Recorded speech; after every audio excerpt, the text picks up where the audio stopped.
Yo, I scare you guys again or what? What's what's going on, guys? What is going on? How's everybody doing? Good afternoon. Good afternoon. Jesse will be along shortly, guys. I just had a couple of things I wanted to cover before he got here, so he will be here, and we will talk crypto. We will talk JASMY. We'll probably talk quite a bit about this Ethereum ETF situation. So yeah. Anyway, so let's see what's going on in the chat. Ali G, I have a feeling JASMY will pump huge in the next few hours. Volume is increasing, and lots of profits from the other tokens may head to JASMY. Well, let's have a look at the volume. 86 million. Yeah, it is quite high. Market cap's down a little bit though. Kevin, what's up, buddy? Good to see you, brother. Bring the alpha, big dog. Absolutely, bro. You know I got the fries that'll cross your eyes, brother. Funky in the house. What's going on? Shea Boy, what's happening? Hope everyone's having a good day. So far, so good, man. It's a nice day. I'm going to go in the backyard shortly, maybe shoot a couple of videos, talk some smack. Pluto's in the house. What's going on, brother? Junior, hey, Rob. Good afternoon, my brother. Good afternoon, broski. Good to see you, man. Good to see you. Shane, what's up, man? Not too much. Just chilling, chilling like a villain, being solid, It ain't easy being greasy. So, yeah. Let me make sure we're live over on X. We are live. Okay. All right. As always, guys, make sure that you're smashing that subscribe button if you're new here. If you appreciate the work we put into bringing special guests on the channel and dropping the alpha and stuff like that, then definitely, hit that subscribe button. Tara, hello. Good to see you. All right, so let's get into some of the stuff here before Jesse shows up. So what do we got? BTC still holding 69,300, guys. It's only red because, it pumped hard around this time 24 hours ago, right? Still, market's still good, guys. Looks like we're going to have a good daily close. Gala's still suffering from yesterday's hack. Not good, man. Not good for Gala. Jupiter's having a little bit of a pullback. Jupiter's a good pickup, guys. Overtook Uniswap as the number one Ethereum DEX. And guys, if you remember, when a Wells notice was sent to Uniswap, where is Uniswap anyway? Where is it? If you recall, I told you guys when Uni had crashed as a result of that Uni was probably a pretty good pickup at those prices, right? And here we are. Yeah, it fell. Uniswap had fallen all the way down to $6.73. It's all the way back up to $9.30. So it was a good pickup, man. Boomer's in the house. What's up, brother? Good to see you, man. Hey, Rob, I came across Blood Loops BLS gaming coin. Just wanted your thoughts on it's on Uniswap. Let's have a quick look. Is it BLS? There's nothing on CoinGecko. Let me check CoinMarketCap. BLS. I got nothing, brother. I got nothing. I can check DEX tools. BLS on Uniswap, you say?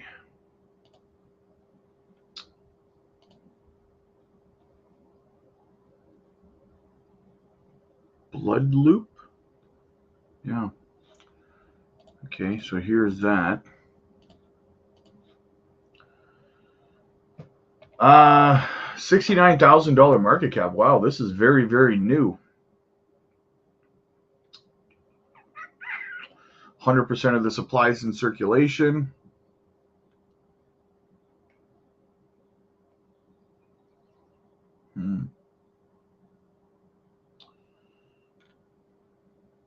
Doesn't have a great DEX score. A lot of buyers, one seller.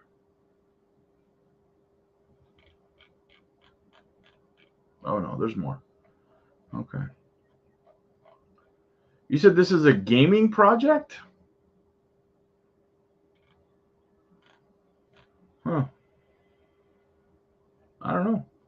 I mean, it looks okay, but they have no X accounts, no website. So it's not audited yet. I would just be cautious with it if I was you. Hey, from the UK, Michael, what's up, man? Next week will be hi from Cape Verde in 2 weeks in the sun. Nice, absolutely awesome, man. Stop by for the daily dose of Jasmy Gems. What's up, fam? Let's go. Absolutely. Pluto, hey Rob, would you rather have 500,000? I would go with Swift, man, all the way. All the way, I'd go with Swift. It's been pumping, yeah. Scott, what's up, Rob? My first live in a while. 50 push-ups, Jasmy scam. Yeah, a lot of people have been away for a bit. Jasmy, huge scam, huge. Yeah, scamming us right into those profits, man. Freaking Jasmy, making me money and stuff. The audacity of this company, you know. So what do we got? Patrick McHenry, guys. Again, I gotta stress to you guys, there's two bills being voted on this week that we're going to be live streaming as well. First one's on Wednesday. You know, they're fighting back against the SEC here. I don't want to bore you with all of it, but very, very bullish stuff, guys. So from 15, okay. So yeah, I mean, just in case, guys, also, if you're watching the stream on replay, this part, the little video I just played, will likely be cropped out just because of the music. Just so you know. So you might have missed that part of it. But anyway, we'll see what happens. So yeah, very, very bullish, guys. We got two bills being voted on this week. Let's get rid of Gensler and Warren, and let's freaking go. Looks like the groundwork is being laid. We're finally here, right? It's happening right before our eyes. This is history in the making right now. History in the making. Nicholas, what's up, big dog? What's up, brother? Good to see you, man. Brian, my two RWA plays are Swift and Emerald Company. Nice. Two great projects, man. Certified scam, 100%. H. Barbarina in the house. What's going on, my friend? What is going down? As always, guys, like I say, if you're new, make sure you're subscribing to the channel. And let's continue on here. What else do we got? What else do we got going on? Here's some bullish news for you. Look at World Economic Forum's Klaus Schwab is stepping down as executive chairman. His famous quote was, "You will own nothing and be happy." That's the guy, right? So River, what's going on? Welcome in. Good to see you. Good to see you. So he is stepping down. Very bullish there. Right? A lot of wrongs over the last 5 to 6 years are starting to be righted here, guys. The ship seems to be getting put back on the right course, right? Michael Vandepop says, I've sold my Bitcoin. That's correct. I see an opportunity in other segments of Web 3.0 ecosystem to make a return, then to make more Bitcoin. So basically, he's doing exactly what I've been telling you guys for months now, right? You take your profits from your alts and then you roll that into Bitcoin later, right? That's the method, guys. That's how you should be doing this, right? Consistency and sticking to your plan. You know, that is what is going to get you to early retirement for you, for your children, for your grandchildren, right? It's just staying the course. So remember that, guys. What else do we got? Stephens Crypto says the next move for Jasmy is imminent. As you can see, we are right here on the 3-day chart, just kissing resistance. Got to break out of this bull flag, guys, and to the upside. We'll see what happens, right? We will stay on top of that. All right, Tom Emmer says, I've been working on the Securities Clarity Act with Rep. Darren Soto since 2020. This legislation will enshrine the law that a token does not in of itself constitute a security, which gives this technology the flexibility to evolve from centralization to decentralization. Very, very bullish, guys. We're going to be live streaming this vote on the bill, I believe on Wednesday. We will be, or no, actually, I think it's Thursday or Friday. The CBDC framework bill is what we're streaming on Wednesday. So, what else do we got? So I did a short on this, guys, but check it out. More bullishness as 1 billion USDT was minted today. Now, people don't mint USDT if they're not planning on putting it into the market, right? So incoming pump, is that going into Ethereum? Is it on the sidelines waiting for news on the Ethereum ETF? I don't know. Let's find out together. What else is going on? West Coast LA says JASMY on the 4-hour chart clearly marching up, making higher highs and higher lows. Patience, JASMY fam, slow and steady is the best, and then sudden boom. Yes, as I said, we're coming up on that resistance level once again, guys. We got to break through that 2 cent 1 level, break up above 2 cent 2, and off to the moon we go. And what else is going on? Check this out. Stealth EX says some popular cryptos on our list. What's number 2? Boom, JASMY. That's right. You love to see it, guys. You love to see the exchanges giving free advertising to JASMY. Neosun says JASMY enables authentication via My Number Card in Japan. Using My Number Card authentication with JASMY provides a double layer of security. Firstly, it allows for reliable verification and validation of user identity through the Japanese personal identification number.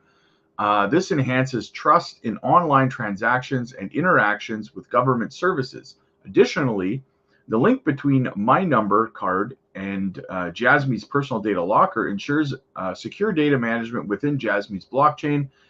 This secure connection ensures that users' associated information is stored and managed with the highest security standards while preserving confidentiality. By combining these two elements, JASMY offers a comprehensive and reliable solution to the data authentication protection. Absolutely. Rob, during the last video of Icy and JASMY Samurai, they made a clear distinction between JASMY and Janction. They highlighted this several times, not a JASMY /10 partnership, but Janction 10. Yeah. I don't know. That's always been the case. Hara is he's the CEO of Janction and like the CFO or something like that at JASMY. But that doesn't mean that it's not a subsidiary. It's a sister company. Think about it that way. Janction is their layer 2, right? Because listen, JASMY does so many different things as a company. You have to understand that, right? Janction is JASMY's. No, well, yes and no. Yes and no. Think about it this way. Janction is JASMY's cryptocurrency industry branch, you can call it, right? Because listen, they do so much more. Again, they're in crypto with JASMY coin, right? Which is why they have their layer 2, and Janction will run that part of it, right? Then they're also in JASMY secure PCs, which has nothing to do with cryptocurrency, right? They do a lot of other things, right? So you have to keep that in mind. So Janction is basically their sister company that handles the cryptocurrency aspect of it, right? It's still the same company. It doesn't, and they tie Janction into almost everything because, listen, here's where it's important, okay? Because when JASMY makes a partnership or something, or Janction, whichever, right? They always utilize the PDL to onboard new people. within every single partnership, right? So yes. Think about it as like I don't know, a sister company for their blockchain, or that department's company, or something along those lines, right? So do they both benefit from each other's success? Junction GPU and Jasmy's PDL. Trying to understand, the PDL is for Junction. It's built on Junction, right? The PDL is on the layer 2, which is Junction. So owned by Jasmy, created by Jasmy, but put onto their layer 2, which is Junction. You're thinking about it too separately, right? You're too worried about them being completely separate entities, and that's not how it works, right? Like I said, so yes, PDL is created by Jasmy, but the PDL is on the layer 2, which is also Junction, which was also created by Jasmy, right? So yeah, I'm trying to think of the best analogy to, that's kind of like being worried about the fact that, I don't know, that Sony makes TVs, but they also make, stereos or PlayStations. So like they're both owned by the same entity. They're both created by the same entity, right? It's all under Sony. So yes, they benefit from each other's success. So would love to see a visual from this bridge, Yeah, well, I wish I had one for you. Time is money, DCA HODL. We got to stay above 2 cents. Yes, we did. We are still above 2 cents. Holding strong, baby. All right. What else do we got? The Wolf of All Streets says everything has changed. Democrats pushed back against Biden and Warren and voted for crypto. The FDIC chair in Warren was privately protecting and who orchestrated choke point 2.0 is stepping down. That's another bullish thing, guys. The FDIC chair that Warren was privately protecting, who orchestrated the choke point 2.0, is stepping down. Elizabeth Warren's anti-crypto army has just been utterly decimated, right? The ETH ETFs are likely to be approved now as a result of the tide change. Absolutely amazing. Yeah, Elizabeth Warren, this is in an election year, this is devastating to her campaign. Devastating. She has egg all over her face. The Democrats have essentially turned their back on her in this fight that she picked. She picked this fight. Keep that in mind, right? The crypto industry did nothing to her. She picked this fight. And now she is devastated in her campaign. She looks awful. She's taken loss after loss, just like Gary Gensler. And they've brought it on themselves. Nobody started with them. They picked this fight themselves. And now they got to lay in the bed that they made. I don't feel bad for either one of them.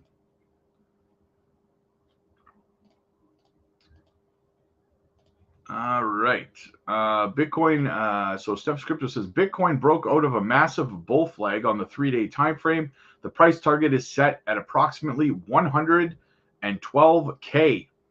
We might actually come back down here real quick, though, guys, and retest this as support, right, before we head up, because generally you will, but this did wick down and tested here, so maybe not. But either way, jumping out of this bull flag on the 3-day, 112K for Bitcoin. Absolutely love to see it, man. Overcome in the house. What's up, man? Good to see you. Good to see you. All right. What else? Let's check in on the Dixie again, guys. See what she's doing.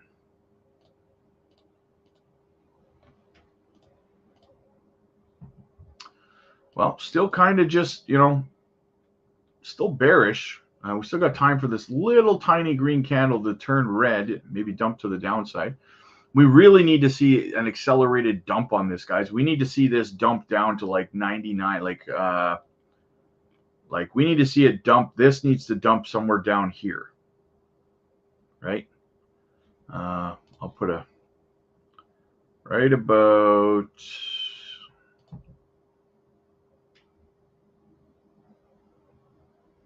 right about there.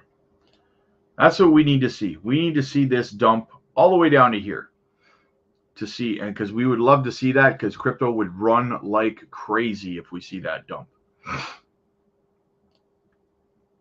This may be a stupid question, but what is RWA? Real world assets. So cryptos that have real world utility, essentially, to sum it up. So it's basically a narrative, right?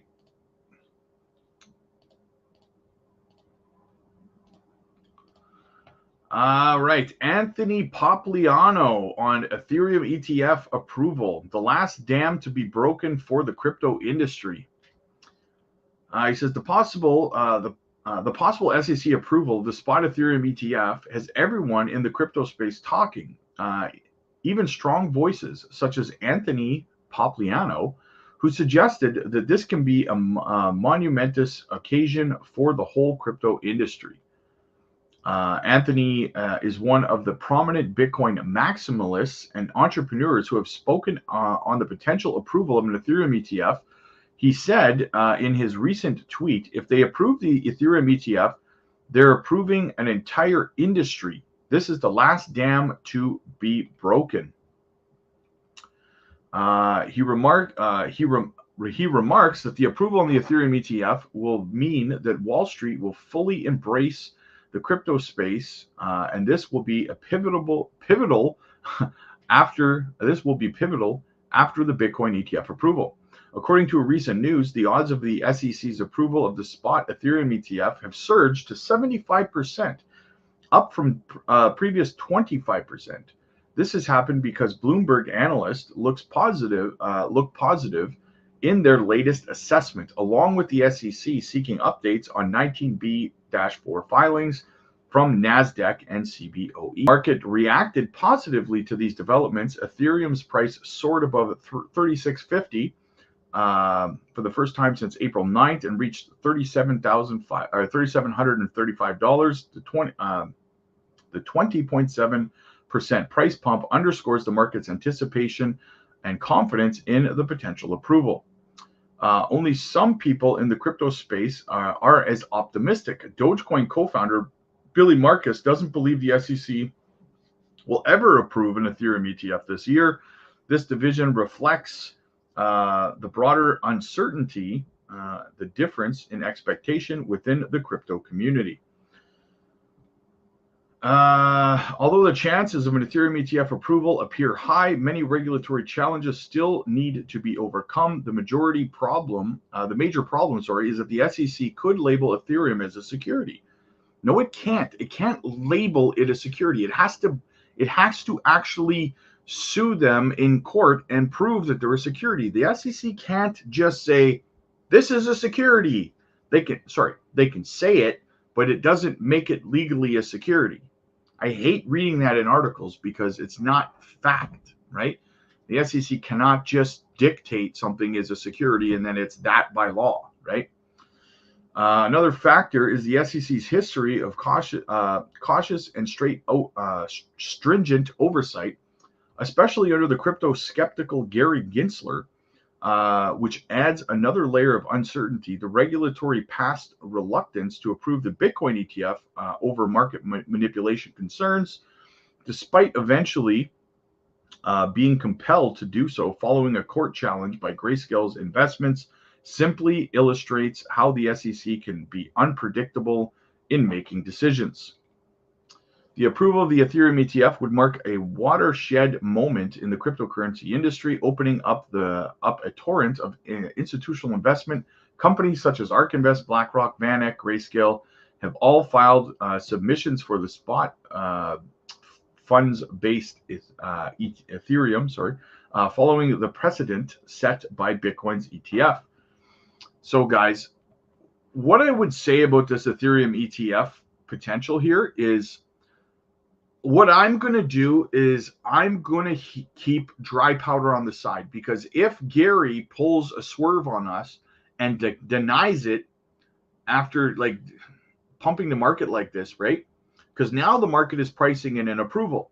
So if they deny it on Wednesday, market's going to dump fairly hard, Now, I'm not saying that's going to happen. I'm just saying I'm going to be ready for it just in case it happens, right? And then I'm going to scoop up like nobody's business. So as I always tell you guys, be prepared for the worst, but expect the best, right? So, I mean, hopefully you guys have been dollar cost averaging already because we could be headed to the moon. But if Gary swerves on us and denies it, then we could see a pretty big correction in the market as a result. So would love to hear about the potential JASMY and Futureverse partnership and what the implications it can have in JASMY's success. A little insight into what is Futureverse. I can do a video on that. I can certainly do a video on that. Just give me some time. Maybe in the next couple of days, I'll do a little bit of a dive and see what I can find. I've talked about Futureverse before. I've done videos on it before. So yeah, I'll freshen up on it, and I will definitely do a video on it for you guys. That is no issue. All right, so what else is going on? Oh yes, so Wednesday's a busy day, guys, because we have the hearing for the the congressional hearing for the CBDC bill, right? That we're going to be live streaming, but then I'm also going to be live streaming this immediately after that. Okay, so this is Junction is doing an AMA with their new partner, 10 protocol, right? So I will be streaming this on Wednesday as well. So we have two big live streams on Wednesday. We have the CBDC bill vote that we're going to be streaming in the morning, and then we're going to be streaming the Junction and 10 protocol AMA after that. So you guys make sure you're getting your snacks and stuff. Wednesday is going to be a content-filled day for sure. So what else do we got? Just in, the SEC told exchanges it is leaning towards approval of the Ethereum ETF. Yeah, no kidding. Yeah, we got that, right? We got that. And we got more. Check it out. As per Watcher Guru, Fidelity files updated S1 application. So all of the applicants, for the most part, have updated their S1 filings and sent them back into the SEC. We have until, what is it, Tuesday today? So we have tomorrow. This is tomorrow, guys. Is it tomorrow that it's happening? I'm pretty sure it's Wednesday, isn't it? Crazy. Absolutely crazy. And guys, if you're holding Gala and you've been a little bit bummed out, I got some bullish news for you on Gala. Check it out. Exciting news. The Dog Pound is dropping 2 exclusive tracks on Go Gala Music on May 21st, which is today. Pre-sale for the Stash Box owners at 12 p.m. 100 copies each, $100 each. So Snoop Dogg doing a little bit of dropping a couple of tracks on Gala Music. A little bit of bullishness for you Gala holders out there. Thomas in the house. What's going on, brother? Good to see you, man. Good to see you. And we got this here. Remember Prometheum? What do they know? Check this out. Remember Prometheum? Prometheum's website says that Prometheum ATS supports, quote, many tokens that mostly trade on crypto exchanges, end quote. Can Prometheum customers trade in Ether? Not currently. Can Prometheum customers trade in Bitcoin? No. If the current system is working, why can't your customers trade the most popular and widely used digital assets? Regulation and new ATSs and custodians should take a crawl, walk, run approach, and essentially they will proceed to add additional assets and abilities as time goes on. I'd like to point out when the... I'm going to reclaim my time. If anything, the fact that Prometheum's customers cannot trade some of the most popular digital assets is an illustration of the broader problem, Mr. Kaplan. Prometheum is soft launching their Ether custody services, And if you look further in this article, and that is if ETH is not a security, then it makes it an asset illegal to handle by a securities firm like Prometheum. So if they are in fact going to do it, you just don't know. Right now, they are playing it much like they did early on, and what they've been doing in terms of posturing with Congress and with the Senate for quite some time. Remember, this was the hand-picked company that we saw by the SEC. So they're still a player in this chessboard. I don't know how it's going to play out, though, for sure. They're going to lose. That's what's going to play out. It's not going to be good for them. Not going to be good for them at all.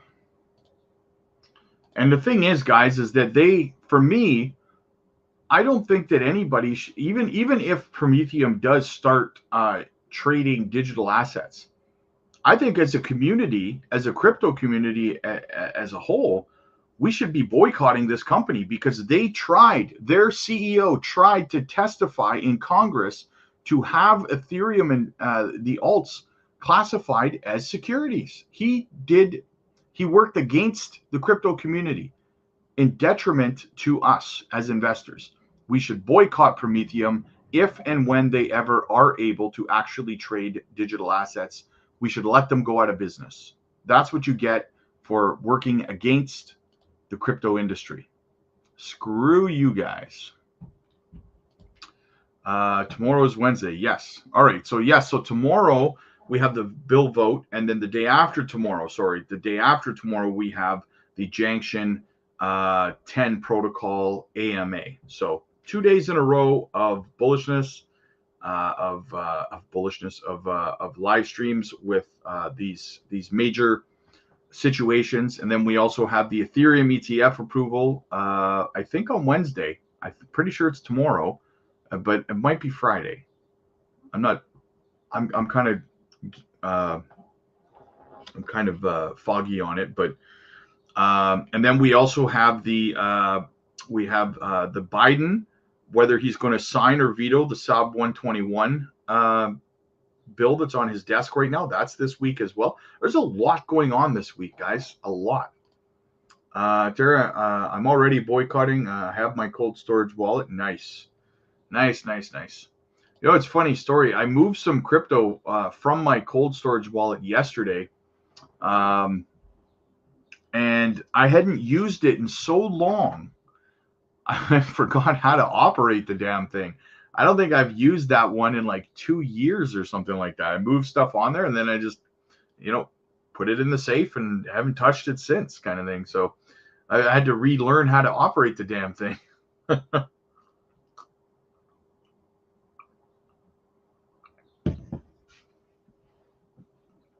All right. What else do we got going on? 1 second here, guys. 1 second.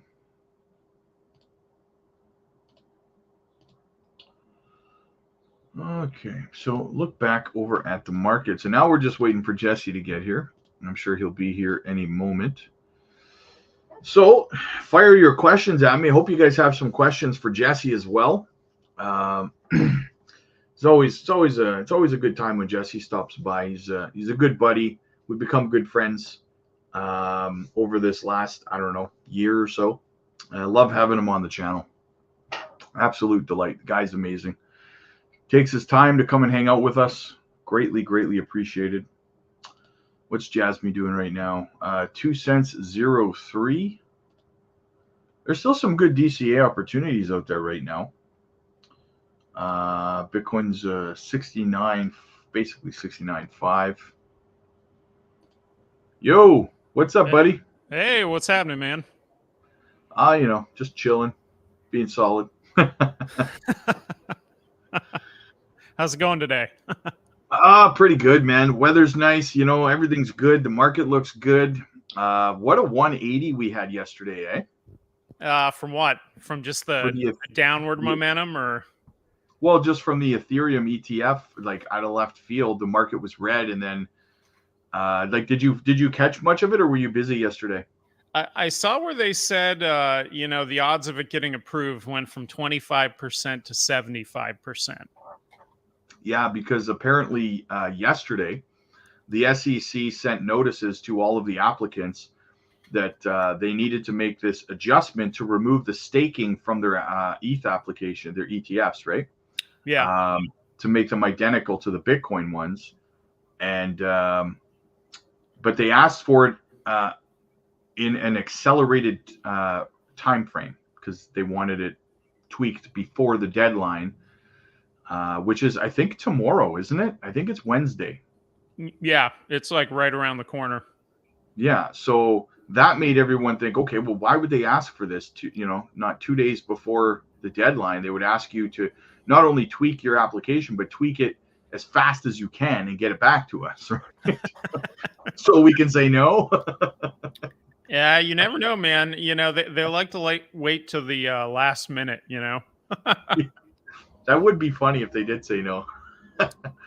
Yeah, the interesting thing, though, about the whole staking part of it is if you think about it, Bitcoin is proof of work, which means it has to be mined. So there is no staking, right?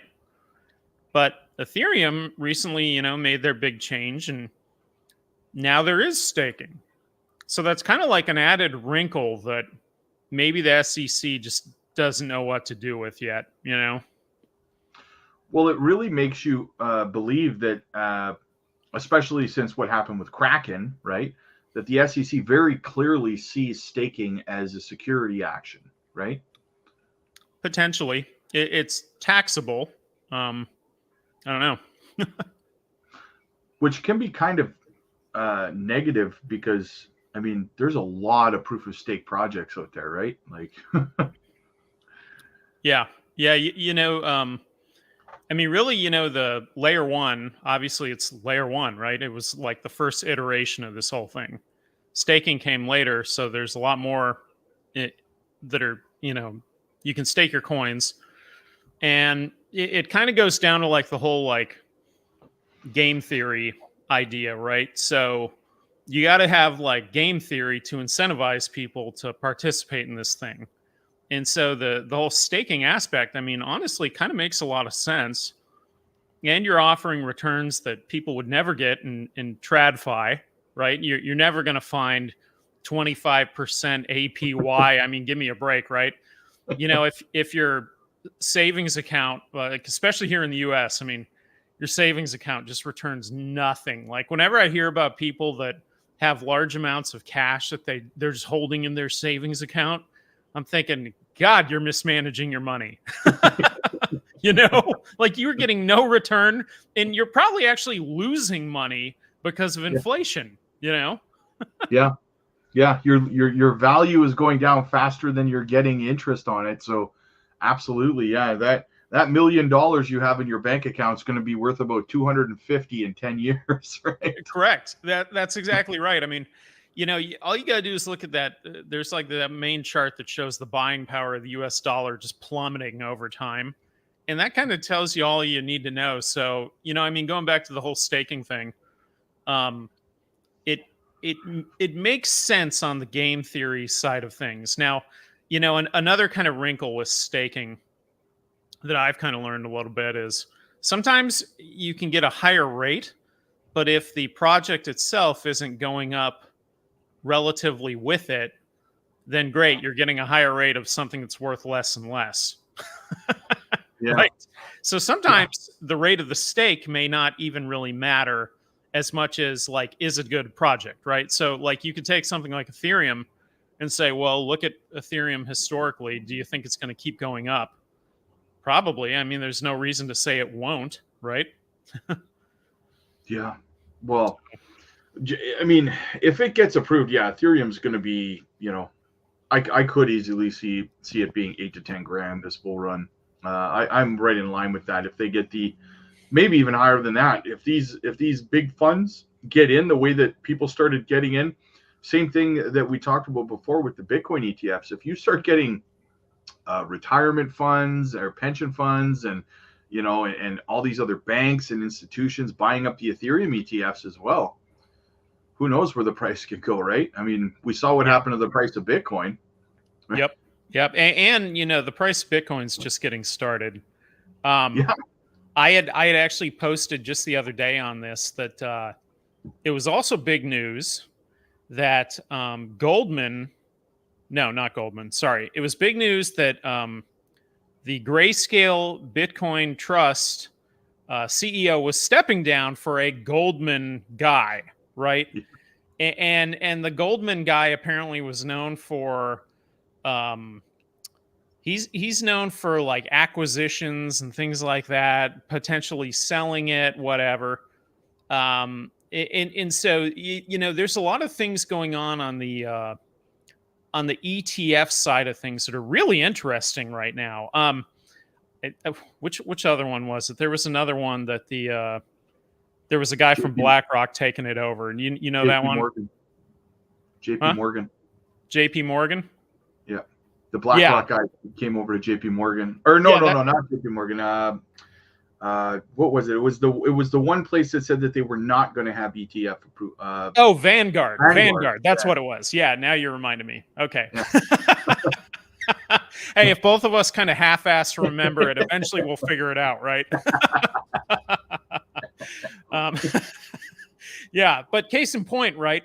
So Vanguard, I mean, look at all their retirement funds. Look at all the funds they have across the board everywhere. Now you got an ETF guy that going to be in charge of that, right? I mean, that's a huge deal.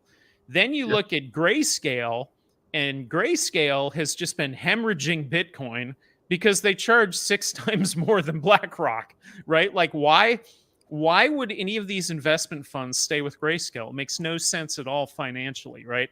So the point is if the new guy taking over Grayscale can say, hey, you know what? We want to be more competitive. We're slashing our fee down, you know, to the same thing as BlackRock. Leaks stopped, right? Yeah. Now everybody kind of just is set at 0, and then it just starts growing again. So really the Bitcoin ETFs, I don't think the entire market fully understands this. What a big deal that this is. This is like the catalyst of catalysts. And it's kind of like it's been growing, but it's misleading because Grayscale has been dropping the whole time everybody else has been growing. But if you stop them from dropping, then everybody's growing, right? Yeah. Well, here's the thing. I did a video, I think it was yesterday or the day before. And I mean, mathematically, at the current rate that Bitcoin is being bought up by these ETF applicants and you know, everybody else, there's right now 1.8 million BTC left in reserve on exchanges. That's it. Right? That's not a lot, man. It's gonna go quick. Yeah, at the current pace, I was watching a thing. At the current pace, they got about 9 to 10 months left, and there's going to be no more BTC left in reserve on exchanges.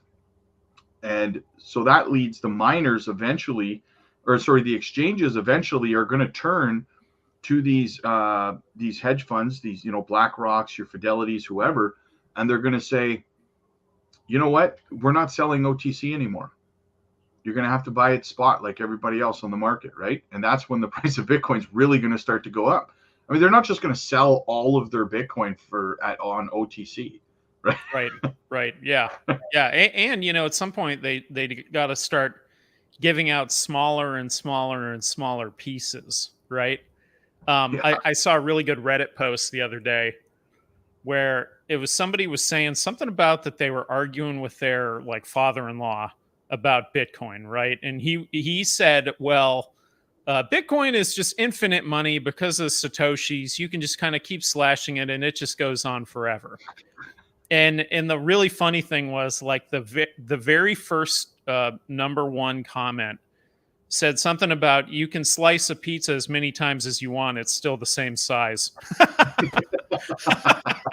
You know, it's like, come on, Dad, like let's figure this out, you know?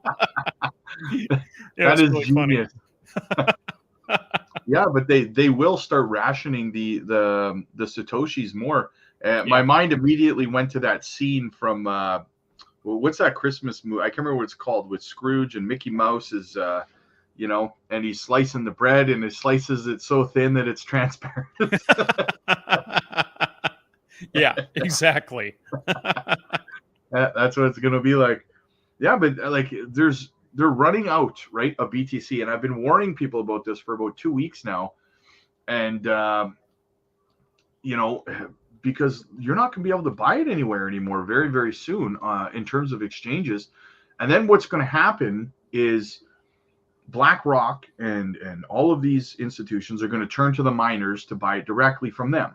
And then we're completely cut off from the middleman, right? They've just eliminated the middleman altogether, right? And then where are people like you and I, going to have to buy our BTC? Well, we're going to have to buy Bitcoin ETFs from BlackRock, right? That's one way to do it. Yeah. It's a genius way for them to corner the market. That could happen. You know, the interesting thing with saying they'll buy it from the miners is at the moment, you know, I think like, what are there, 10, 11 of them? I think at least 9 or 10 are all custodians based, which means that Coinbase just handles it for them, right? Yeah. So for Coinbase to be the custodian and then to offer access to mined Bitcoin might be a new wrinkle in that, you know, is like something that's not available to retail, right? But maybe they do get access that way. I don't know. Yeah, it's all possible, man, especially when it comes to BlackRock. Essentially, companies like that can do whatever they want. Right. Right. Right. Because another thing I said, it must have been about a week and a half ago. I was ranting and raving about it, as I do, right? I was talking about about the pressure. I said, somebody from the White House, once those bills passed the House last week, and Biden put out that letter saying he was going to veto the SAB 121, right? And Trump came out the same day promoting crypto. And I don't know if you heard, but a couple days later, which was I think the day before yesterday, Trump came out again and said, if elected, he will fire Gary Gensler. He specifically talked about Gary Gensler. Right? So I said, at some point, very, very soon, someone from the White House is going to be either heading down to the SEC or calling Gary on the phone and saying, this is affecting the presidential election. You need to back off. Yeah, and maybe that's what's going on with the Ethereum ETF, right? Yeah, just like that, right? Yeah, all of a sudden. Yeah. Well, who'd have thunk it, right? Somebody made a phone call and was like, Gary, get your head out of your ass. Here's what you got to do. And he went, yep, yep, okay. Exactly. Yep, guaranteed. You watch. And it won't be surprising if the Ethereum ETF gets approved, all of them, and then Biden signs the freaking SAB 121 on his desk or ignores it and doesn't sign it, because even if he doesn't sign it, it still goes into law, is my understanding, just without his signature, right? I don't think he'll veto it. I think he'll 180 on it. And I think it's because his advisors are looking at the situation on a broader scope, and the early polls are showing that Trump is kicking his ass, right? Because of this crypto issue, right? Yeah. Yeah. You know, not to talk politics, but, you know, I don't know if in the US we ever imagined that there would be a race like this. So the two geriatrics, and one guy is facing, you know, like 200 felonies or whatever the number is. And the other guy is behind him. Like, that is just like a baffling concept, you know. It's like we're so used to living in like Crazyville that, you know, nobody really thinks about this every day. Like, okay, so wait a minute. So this guy's facing like 200 felonies. Okay, that's not good. You know, and you go down the laundry list of things he's done wrong, and it's like an infinite list, right? But then the other guy's losing. It's like, boy, you really got to suck on the other side to be losing to that guy. You know, it's like, come on, man. You know, in this crypto issue, I mean, case in point is like, you know, like you said, like Trump came out right away and was like, hey, I'm for crypto. Right. And it's like Biden, like, hello, are you awake over there? Come on, man. Like, you know, you got to do something here. And clearly, you know, Elizabeth Warren has been on a losing position the entire time. That's not a winning brand. And I think probably somewhere in the Democratic Party, they've started to, the younger part of the Democratic Party is like, what are you doing? Right? Maybe they're finally getting through. I don't know. Yeah.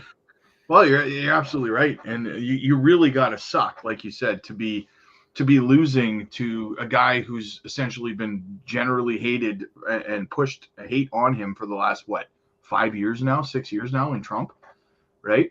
And he's kicking your ass. Yeah, right?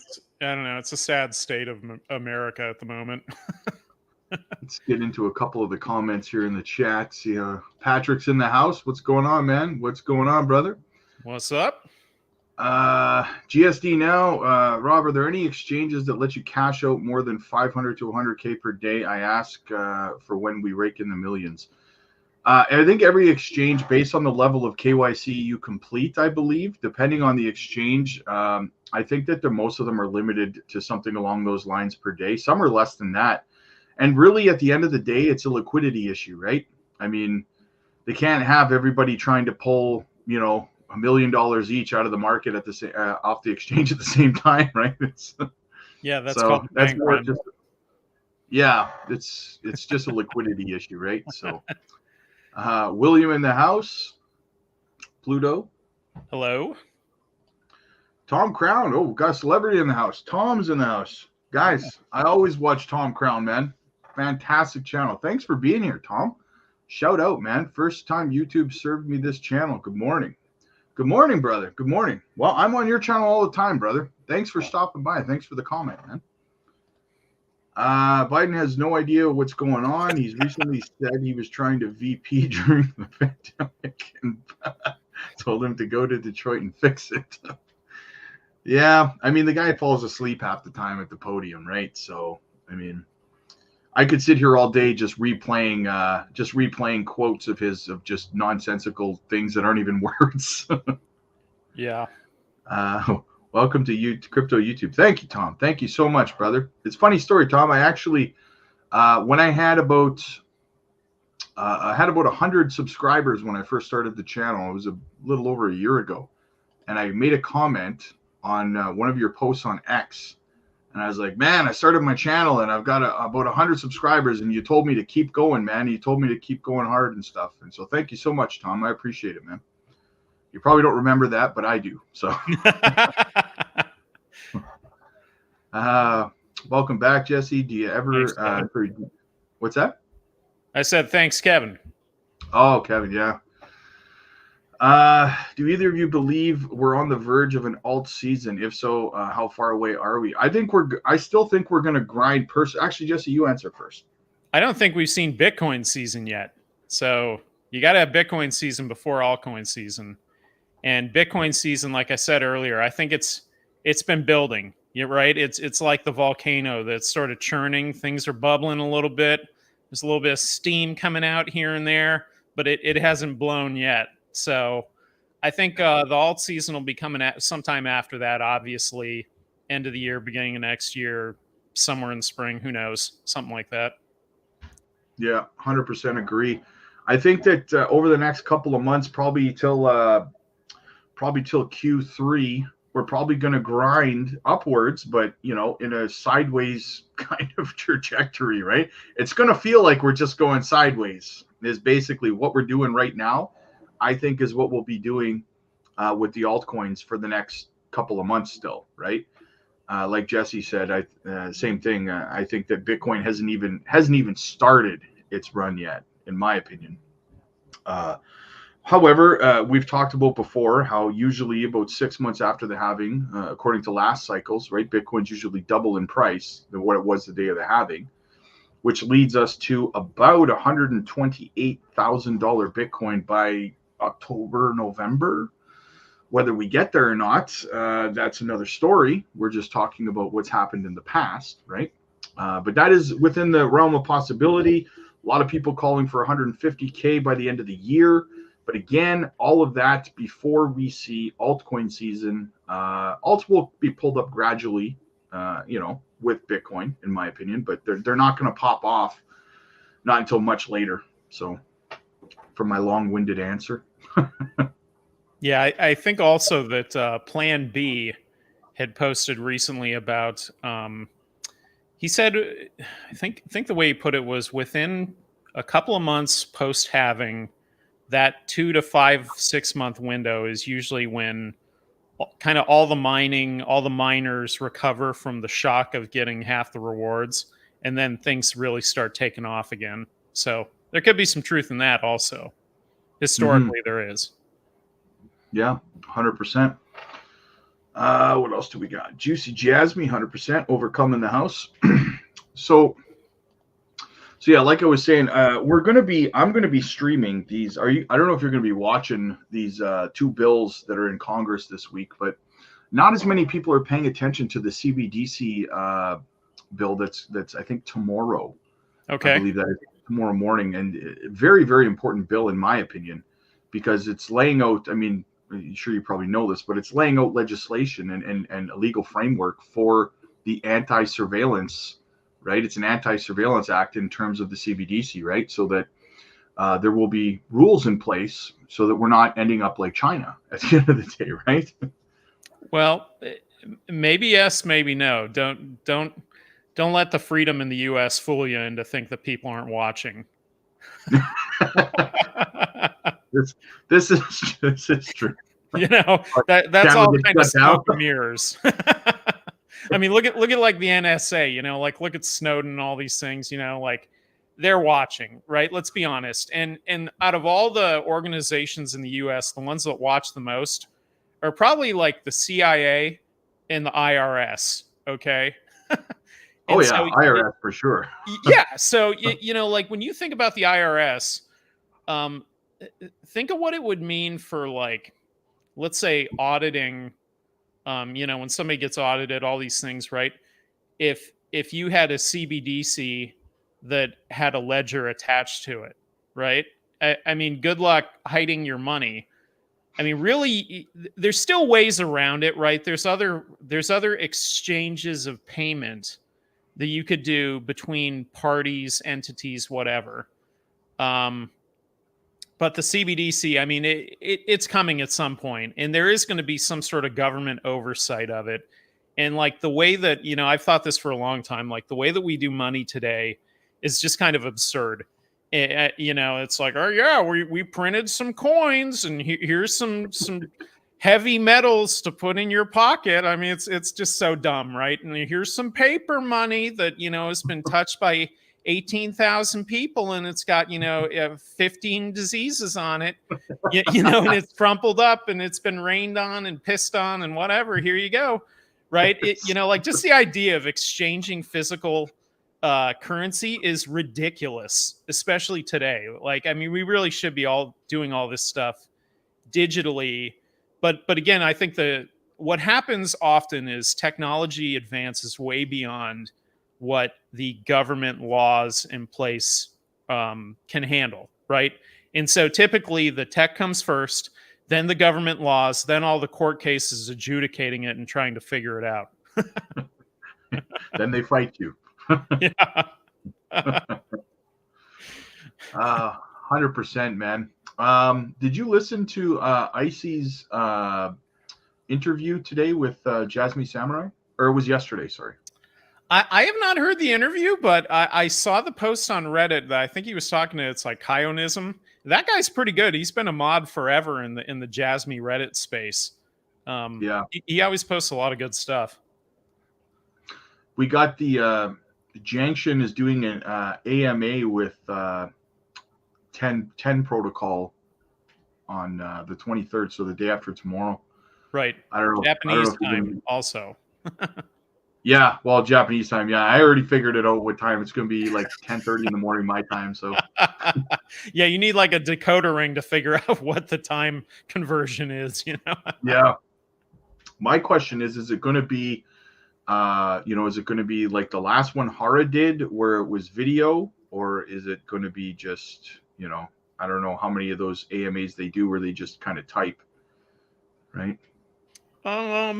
It probably depends. If they're hosting it on X, then usually they get somebody like Moonlight to kind of be the moderator, and she asks them, you know, different questions and whatever, and it goes back and forth. If they don't do it that way, and they did it on what's their other platform on the phone? I'm drawing a blank right now. I don't know. Telegram. There you go. Telegram. Yeah. If they did on Telegram, obviously it would just be digital. I think Hara's preference is to do it probably digital, even though he will talk and he will, you know, go on camera and those things. But I think he's the most comfortable doing it digitally because, you know, he knows English, but it's not his first language. And I think he likes to formulate his responses. So his last AMA he did was on Telegram, and he did it on video. Okay. So I remember because I think Dip asked him the last 3 questions, and they were actually, out of all the questions that were asked, they were actually intelligent questions, right? So yeah. But the problem with that though is that you're kind of putting him on the spot, and if you actually sit there and listen to those, he doesn't always fully answer the question, not because he's trying. It's not like there's any intent behind him not answering the question. It's usually just he doesn't understand completely what's being asked, you know? Yeah. Well, and that's just it, right? I mean, I can't imagine being put on the spot like that, trying to translate to another language live, you know, it's like thousands of people watching. Let's go. That's funny. Yeah. Do you guys feel we've begun to see the inflows from Hong Kong ETF, or are we waiting for the right time to jump in the market? I understand they also have ETFs. I mean, yeah, we probably started to feel it a little bit, but I mean, we're still waiting to find out if we can see mainland China participate via their what is it called again? Their stock. I can't remember what it's called. There was a way for them to participate through Hong Kong, as I recall. Yeah, Stock Connect. That's what it's called. Yeah, where they can participate from mainland China into the and that's what that's what they're looking into right now. So when that gets the green light, that is when I would expect to see a much more impactful effect on the price when that happens, because mainland China, that's a lot of investors, coming into the fold, right? And if you think right now that they don't want to be a part of it right now, that they're not chopping at the bit, think about how we were chopping at the bit. We're chopping at the bit right now for an Ethereum ETF, right? They're doing the same thing there, right? Yeah, absolutely. And the amount of capital that they could throw into it is, again, on a staggering level. So we haven't seen anything yet from that. I don't think. I'm 100% convinced that, maybe not in 2029, 2030's bull run, maybe 2033, something like that. But I'm convinced we will see $1 million Bitcoin. I have no doubt that we will. Right? It's just a matter of when. It might be a little bit too soon to say 2029, 2030. Because even if we get to 300K this bull run, which, like you said, like Plan B is calling for and stuff like that, that's still quite a stretch from 300K peak to $1 million in one bull run, right? Mm-hmm. Yeah. Maybe 700,000, something like that the next time around, 650. But yeah, I mean, sometimes people need to understand that sometimes it's a bridge too far in one bull run. Like I'll use Dogecoin as an example, right? Everyone was convinced of that psychological level of $1 for Dogecoin in the last bull run. And it got to what, 72 cents, 73 cents? That's still pretty good. That's amazing. But it's just a bridge too far. They just ran out of road, right? For the bull run. Yeah, maybe. I was looking at Doge the other day, and I think the market cap was like 24 billion or something. Mm-hmm. That's insane for Doge. Oh, yeah. That is insane. Even the guy who created it, Billy, I mean, he's on X and he posts all the time. I mean, he's just like a guy that created a dog coin, I mean, it is insane how much money is in Dogecoin. But the reality is it kind of got fire. It got some hype behind it. Elon started talking about it on a regular basis, and you know, it was off to the races. And I think where I'm going with this is, you know, every bull run, you start seeing those posts, especially on X, that it's like, here's my predictions for the, you know, the top these 10 coins or these 20 coins, right? And it's kind of like it's always a prediction that's just too far, right? Like if I was predicting, I'd be like, JASMY, $10, right? And if JASMY goes over 3 like Cardano, that's a win. Okay. Yeah. And I think it's the same thing like with Doge. They go, Doge, $5, you know? And it's like if Doge hit $2, I mean, come on. That's insanity, you know? I agree 100%. That's one of my strategies is actually, I did a video on it, but one of my strategies is another project I'm going into pretty big right now called Swift Coin, right? The Swift blockchain.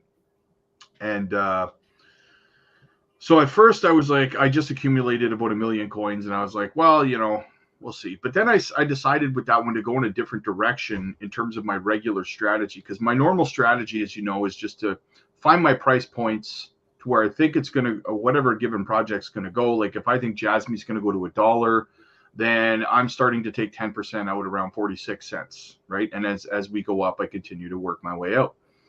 But with Swift, I decided I was going to employ a different strategy just for this specific project.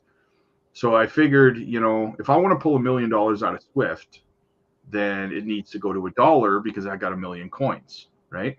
Mm-hmm. I'm like, you know what?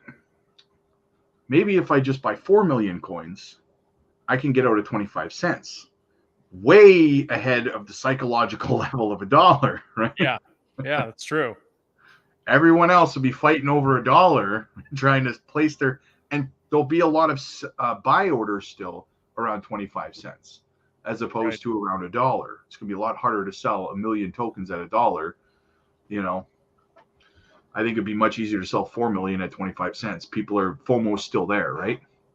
Yeah, that's true. That's true. But I mean, you do kind of run the risk of what if it goes higher?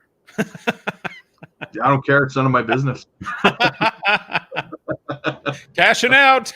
Yeah, I'll take my cool mill pieces, ooses, deuces.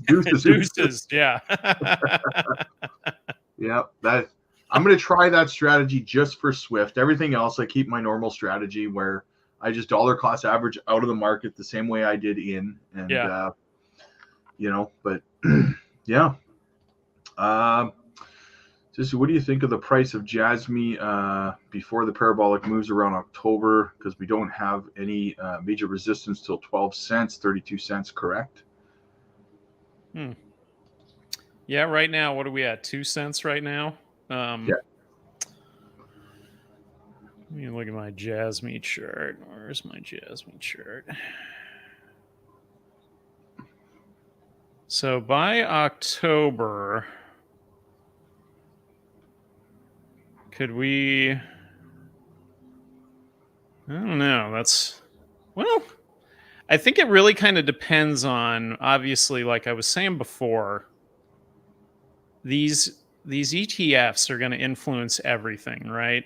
And the higher they can raise the boat before the real market starts, the better. Yeah, I mean, if you were starting to get up there, you know, gosh, if you were getting around 16 cents, I mean, yeah, it can start moving. And you know, I always talk about Cardano. You know, I think back to Cardano because Cardano for the longest time was kind of like floating around right where we are right now, right? Yeah. 2-3 cents, something like that. You know, a couple cents, whatever. Then it steadily started picking up, you know, 5 cents, 8 cents, 10 cents, 12 cents. Then it's off to 20, 25, 40, 50, 75, and off it went, right? So, so I mean, you know, this is crypto. Anything is possible, you know, if this market starts moving. And going back to the ETFs and in Grayscale in particular, you plug the leak of Grayscale, everything starts going.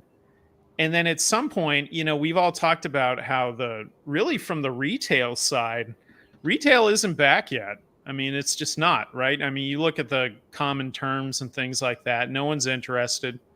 Nobody cares yet. They will eventually, because they're going to see these ETFs and they're going to see the price start, double, something like that, and then it's going to catch everybody's eye and they're going to get in on it. So I think right now with JASMY, we are kind of like right where we need to be.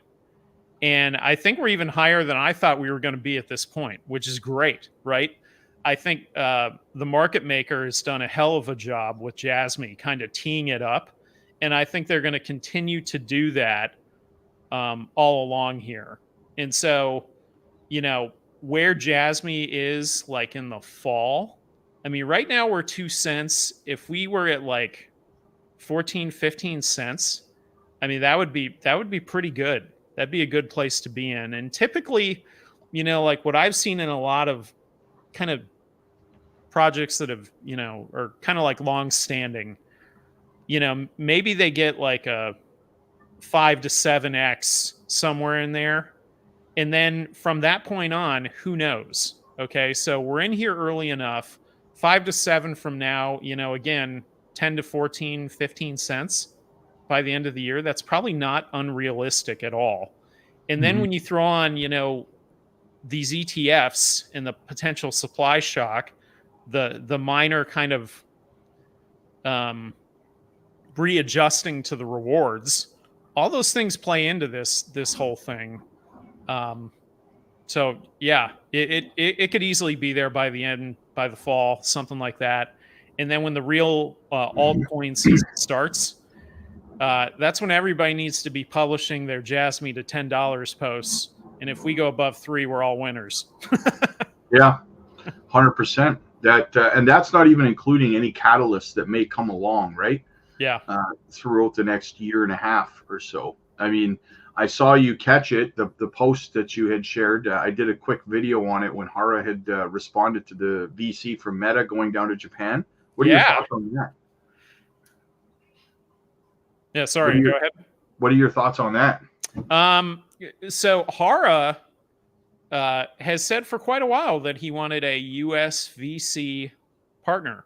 And, it's just kind of crazy that post came out there and Hara responded to it like, hey, this guy's in Japan. This doesn't happen every day. We want to go.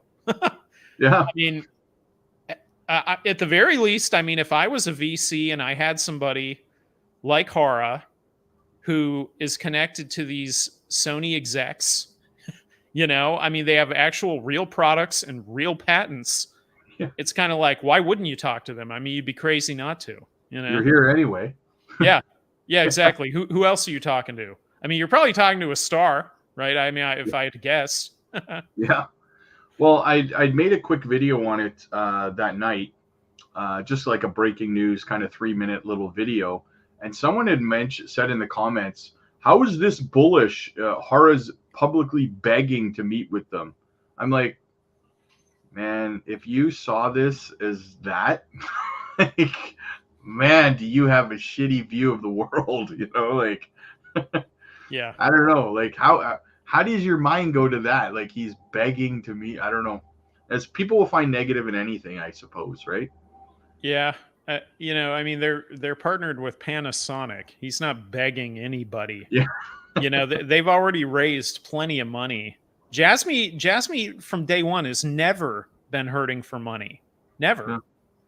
So to think that they're begging for money, that's kind of weird. I think I think a better way to look at it is kind of like how Hara acknowledged when JASMY went over $1 billion market cap as being one of their longtime goals, right?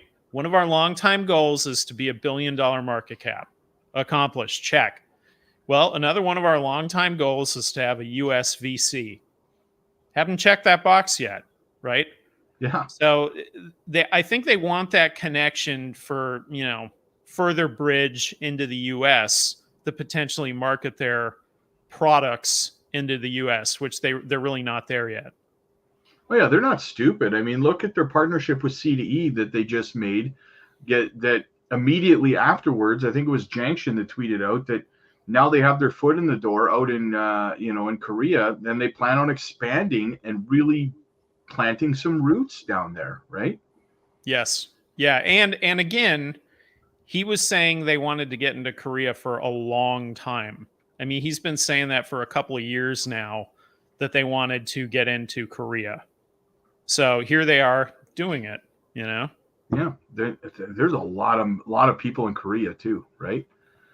Yes. Yeah, a lot of A lot people. of And by the way, let me just say also, this is a side thing. I'm going to sprinkle in a little extra here, right? so so if you're ever bored, I don't know how I discovered this, but on YouTube, there is like an endless feed, an endless rabbit hole of Korean restaurant like videos of them making food in all kinds of different styles and ways and whatever. And they're just like cooking in the kitchen for like 45 minutes, right? And it's like the Korean burger place and the Korean hot dog place and the Korean sandwich place. And, you know, and somehow I got in this loop of these. They make some really good looking food. Let me just say, like, I just sit there, like, I'm like, oh my God, I'm like, look at that food. That looks so good. And like, I would love to go to Korea and go on like a food tour. yeah, Like all through South Korea, you know? no kidding, man. No kidding. Maybe after the bull run we'll go. Yeah. Hey, you know, if we used to always say, you know, when JASMY goes big, you know, at some point we're going to have the JASMY yacht party in Tokyo, you know, and maybe a stop along the way would be the South Korean food tour, you know. 100%. We'll have the time and the money, right? Right. What else do we got? Be sincere in the house. Patrick, let's go. Absolutely, buddy. The ETH ETF news is great. Going back to Fink's comments that eventually the goal is everything will be tokenized, as the ETF in Japan would be golden. A JASMY ETF. Yeah, I was going to talk about that actually. Is that not necessarily specific to JASMY, but to ETFs as a whole? And I think Pompliano said it best earlier today. He said, this Ethereum ETF is the final dam to be broken. Because, I mean, listen, since the Bitcoin ETF approval, we've seen every content creator in the world with their favorite project talking about, you know, a Polkadot ETF is coming and an XRP ETF is coming, and, you know, like a Dogecoin ETF is coming, you know, like everyone's saying it, right? But this is the first time that I've publicly said this because I thought at that point it was like, okay, we're getting a little bit of ahead of ourselves here, right? But with an Ethereum ETF getting approved, potentially, if it does get approved, I think that it does open the door. At that point, you're going to start seeing a lot of these altcoins start to get ETFs. And at the end of the day, I know a lot of people, like you said, a lot of people don't really understand the way these ETFs work and how important they are. But they're going to be, you know, complaining, why is the, you know, JASMY not getting an ETF? It's not on the company, right? It's on these applicants to apply for these ETFs, right? I think that the next ones that we'll start to see is stuff like Avalanche, for example, right? We'll start to see ETFs from companies like that very, very quickly. I don't know. Yeah. What do you, I think that ETH is the final dam there. I would agree. What do you think? I think the ETF concept, right? The concept of the ETF, right? It's basically a derivative, okay? But it's a approved derivative in the market that gives more access to that asset class. Maybe not in the true sense of the form, right? Like not your keys, not your crypto, fine, whatever. But look at who's buying them, right? I mean, it's well beyond retail. Like this is institutional buying. Wants a safer version of crypto to buy while still having the upside, right? And that's basically what the whole ETF idea is. And so, you know, at some point, if it is not a security, could you have more ETFs than just Bitcoin, than just Ethereum? Sure, why not? You know, there's still questions to be answered. Like, you know, if it had an ICO, is it a security? Yes or no? Like, or since it's now decentralized and it's run by a DAO, right? Is that a security? Yes or no? Did it start as a security, but now it's not security? Whatever. I mean, some of that stuff has to get hashed out, but the biggest thing that can't be overlooked here is simply the access, right? And like you and I have talked about retirement accounts. Just getting that access in a retirement account to crypto is kind of it's like a roundabout way of getting there, but you're still getting there. That's huge. That's absolutely huge for crypto. Yeah. Even going back to that other comment about tokenization, right? I mean, the ETF is kind of like a tokenization of crypto in a way, right? Because it's a derivative. That's what it is. The future will be tokenized. I used to always say the future will be rented, but now I'm saying also the future will be tokenized. That's true, Well, what we know about with the Ripple case is that initial ICOs are seen by judges, by the courts, as a security, right? We know that. Yep. So a lot of these companies that did that, and possibly Ethereum too, but I heard that Ethereum, actually their ICO, it was past the statute of limitations for the SEC to even go after them for in the first place. However, we know that, again, with the Ripple case, that they decided to split the baby, right? And say, okay, well, your initial coin offering was a security sale, but, selling on a secondary market's not. So we may just see a slew of companies who did ICOs have to pay fines for their ICOs and then just move forward from that point on secondary markets, right? Yeah. I think that kind of would clear that up anyway, since there's already precedent. I know. But, there's two other questions that kind of go with this. And one of them is that, I mean, Gary, even if Trump doesn't come into office and fire him immediately, which is hilarious, but that he would even come out and say that is awesome, right? Talk about trying to get the community behind you, right? That guy you guys hate? I'll fire him. Vote for me. Done. Yeah. Who do you hate more, Gary Gensler or Trump, right? That's kind of how all politics works. Who do you hate more? But even if that doesn't happen, Gensler's term runs out in January. I think January 24th of next year. And there's no way he's being extended. There's no way.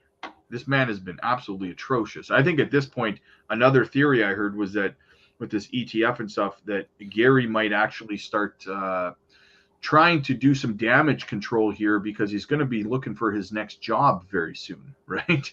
And do you want to start pissing off companies like BlackRock and Fidelity and basically all these companies that you're likely probably going to go look for a job with, right, after this? Yeah. That's usually how it works. They work their way up in the private sector. Then they go to this top position in the government job. Then they go back to a top position private sector, and they just kind of hop back and forth, over the fence, right? So, yeah, I could totally see that. And, one of these big players would probably want him just for his inside knowledge alone, just as kind of like an on-hand consultant. His advisory abilities. Yeah. Another ironic theory is that he'll go pull a Jay Clayton and start working for a crypto company afterwards. He could. Yeah, he could. It's possible. Like, there was an example of that. I think it was Brian Brooks. That I don't remember what his government post or what he did in the government, but he ended up working with Binance US. And I think he did somebody else, maybe one of the stable coins.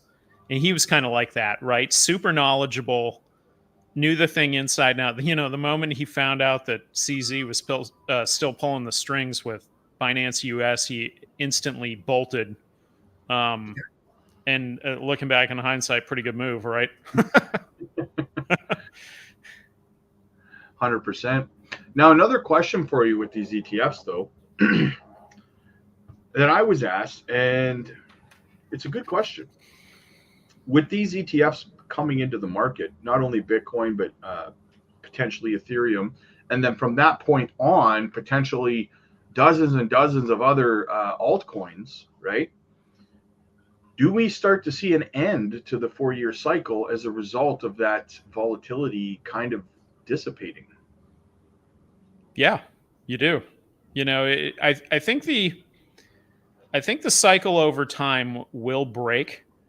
Part of it will be the ETF and the access that as a derivative, what it gives to people. Like we keep saying, you know, to hammer this, you know, dead horse one more time. If that ETF can break into corporate retirement accounts, then you're not going to have this super fluctuation that you used to have. Now, the flip side of that is still there is a fluctuation that's kind of inherent, and I think that's because of the mining aspect. So as mining steadily ends and more gets tied up in more stable areas, then yeah, you know, the cycle kind of has to break at some point. Yeah, I agree. Especially with the alts following suit, right? I mean, yeah. VC money could be huge catalyst for the next few weeks. Absolutely. I mean, let's not forget also, we're still waiting for, I think it's going to take another month or two, but we're still waiting for the green light for VCs in Japan to start buying into digital assets as well. That's still on the table. Yeah, very good point, right? So no VC is going to do things that are going to put them at risk to, you know, having their money taken, right? They're not going to do that. So I agree with you. I think, you know, they're kind of waiting again for more crypto regulations to settle out. And as that settles out over time, you'll have more investors. Well, you also have that bill passing for the unrealized gains, not being taxed on unrealized gains anymore out there too. That's definitely another major incentive, right? That's a huge incentive. Absolutely. Yeah. I mean, think about like a Panasonic or even like Sony or whoever the big companies are. If they're going to invest in these smaller companies, but you're saying you really can't invest into their coin because, you know, it's like an unrealized gain. I mean, imagine getting taxed, you know, by your government on unrealized gains, like in your wallet. I mean, it's the whole concept of it is pretty just ridiculous. It's like a massive government overreach, you know. Well, actually, Icy actually talked about that today. I was listening to his AMA from yesterday, or his Spaces or whatever, and he actually did say that I guess in the States they're trying to tax unrealized gains in crypto now, but it'll never happen because, and I agree with his reasoning behind it, is that they would have to tax these companies like BlackRock and everybody else on unrealized gains too. And they're never going to allow that to happen. Big money's never going to say, yeah, okay, we'll pay unrealized profits tax, right? Like, right. That's not going to happen. Yeah, don't ever forget that Wall Street's in charge here in the U.S. Yeah, let's not forget who's in charge here. Yeah. Man, Rob, mighty brave to have us goons in here with your nice guests. Anything could happen. Yeah. Well, Jesse's a part of the family, though. Jesse's been I'm one of the goons. Yeah. Jesse's been here since last year. So after this current price, where's our next major heavy resistance? I think we bounce off that 5 cents, and I think we're going to end up bouncing between 4 to 5 cents, consolidating again, in my opinion. Yeah, let me look at my chart here. Let's see where I've got us. So next one would be right about 0214, 0228, 024, 027. So there's a couple of them in there. I mean, we're kind of in a channel right now that's roughly between 0.19 and about 0.21. It's kind of a double-edged sword, isn't it, with these levels, because it's like you hate these levels as resistance levels on the way up. Like, oh, we got to go through 5 resistance levels before we break 3 cents. You know what I mean? But then at the same time, man, do you love those support levels when you're above them and you're falling down, right? Yeah. I think, you know, the thing with the levels, like you don't have the Fibonacci on right there, but if you're looking at that, where it really matters, I think more so than just retail using it, is for the sake of JASMY having a market maker. And it you know, when they hit certain exact points, and it's kind of like, okay, we hit that exact level, like right on the dot, you know, like what are the odds? And you look at the volume, and it's like there's not really any volume, so you know it's the market maker kind of moving the coin along. Don't mind if I do. Yeah, which is a good thing, you know. Yeah. SHIB's going to be the cheapest ETF. Yeah. If they have one, who knows, right? That's the other thing, is that there's so many projects now. I don't even know how many there is, like 15, 16,000 now or something. There's a and lot. Counting. Yeah. Hey, hold on one second. You know, before we go away from that, you were talking about the projects. I saw a post the other day talking about dead coins. And I think it was talking about FTT in particular, right? FTX's former coin that's still out there. Yeah. Still kind of cruising along, right? And it kind of really got me thinking about how many dead coins there are that are still out there. And I mean, they still kind of move with the markets. And, you know, I guess if there's any volume, people are, I guess, buying and selling them, you know, like VGX, another dead coin. There's quite a few of them out there. You know, it's kind of a crazy thing when you think about how they're sort of like a ghost ship, you know, like they've set sea into the ocean, and they're just kind of adrift, you know. Can you hear the ice cream truck out my window? I can hear. I was about to say, I'm like, are you getting ice cream in the background? What the hell's going on over there? Yeah. Are you serving ice cream out the window? Hold on one second. I gotta get somebody. I got a double frozen Snickers. Yeah, no, I agree with that. Yeah, that ice cream truck really distracted me there. I was like, wow, this guy's getting close to my house. Holy smokes. I love ice cream trucks. You know, that reminds me, when I was a kid, we would listen for that ice cream truck, and it was like, holy shit, like where is it? It's over there somewhere. It's like, get on your bikes, like as fast as you can, straight to that point. It's like, shit, you get there and there's like a fence, and you're like, we're hopping the fence. Let's go. We got to get to that truck, you know. We're ditching the bikes, boys. Yeah. Well, where I grew up, the truck didn't come, but they had these Dickie D's, they call them, the bikes with ice cream fridges on the front of them, right? I don't know what the hell you call them, but they were called Dickie D's, and they would come around with their little bells, and so we listened for the bells. That's really funny. Travis is 20 cents, the new resistance level for JASMY. 20 cents? Do you mean 2 cents? Probably means 0.02. Yeah. Yeah. It's a support level right now because we haven't really fallen below it. We haven't fallen below it for a few days now. I think a couple of days. Anyway, yeah, it's a strong support level.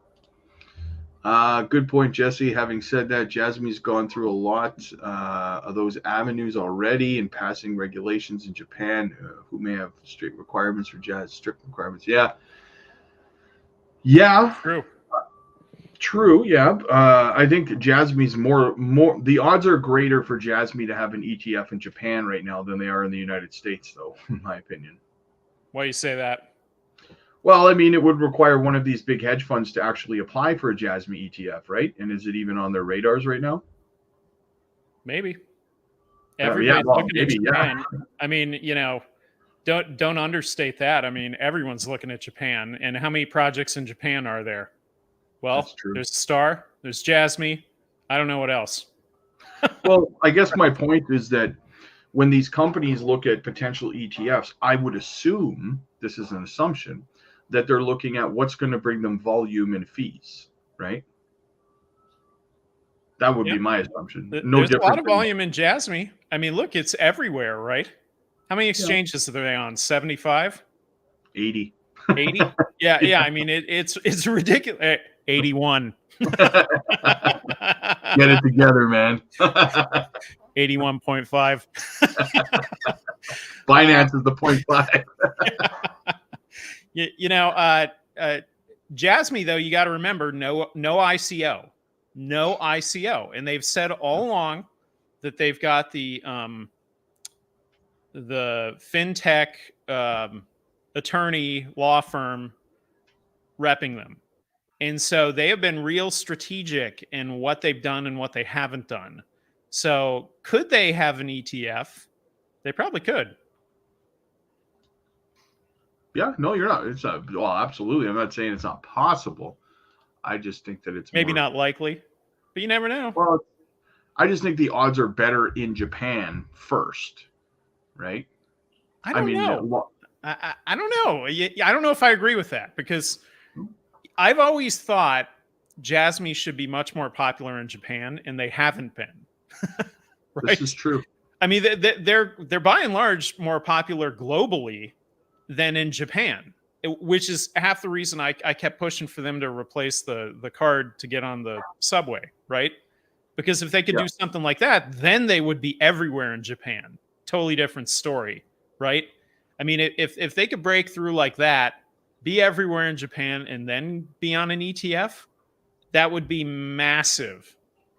Yeah. Hey, maybe you should send that to Hara. Tag him in that post. Right? Well, the country with the largest amount of JASMY holders is actually the U.S. Not even Japan, right? Japan was like 5th or 6th on the list, so you're absolutely right there. Yeah. Well, and you got to look at the current generation of people that are buying crypto. I mean, it's a lot of the people that grew up with Nintendo and Sega, and all that always went right back to Japan, right? So there's a lot of fans here in the U.S. that want to see Japan put out something great, Oh, 100%. If ETFs do take over, the future of cryptocurrency market would likely begin to resemble the stock market, and the stock market will soon. I think it will resemble, in my opinion, but kind of like what Jesse said, but because of the miners, there will always be some level of volatility. I think it would be somewhere in the middle between what it is now and what the stock market is, but leaning more towards the stock market, but still would have a little more volatility, in my opinion. I don't know. What do you think? I think maybe the sweet spot is kind of, let's say the stock market is stable and the crypto market is volatile. It's going to meet somewhere in the middle, right? And the reason I say that is that I think the more money that comes in, the more stable, theoretically, it should get. But the wrinkle in the crypto market is crypto pairs. So you don't have stock pairs. Yeah. You don't have an Apple Microsoft pair, Apple Tesla pair or whatever. But you do have that in crypto. And so you can never fully separate from Bitcoin as long as there's all these pairs all over the place. But it's not just Bitcoin. I mean, there's various stablecoin pairs and other things as well. And if you look at the DEXs, I mean, there's all kinds of different pairs, So crypto is totally unique in that way. Well, another thing that for me, a lot of people get paranoid, and I get emails about it all the time and stuff. They say, well, if the volatility in crypto is going to die down, then that means I'm going to, I want to be around for, a few more cycles. And that's not going to be possible. Yes and no, right? Volatility will die down. However, the difference, I've talked about this before, for me, the fundamental difference between the stock market and crypto, the volatility in the stock market to make crazy gains is there too. Just same way it is in crypto. The difference is in the stock market, you have to be an accredited investor. They've put rules in place to prevent you from getting in on companies early.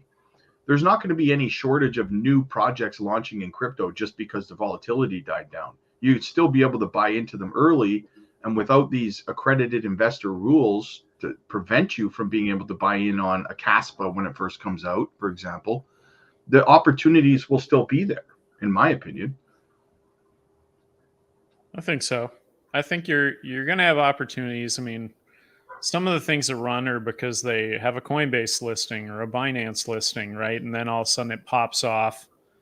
You would still have that kind of thing in the traditional stock market. It opens and it closes at certain times. There's trading before and after the bell that you can't participate in. Like it's a much more rigged game, I think, the stock market than crypto. Even though crypto is highly manipulated, I think the stock market is highly rigged. Well, they literally just turned it off. Yeah, exactly. The hard stop button, right?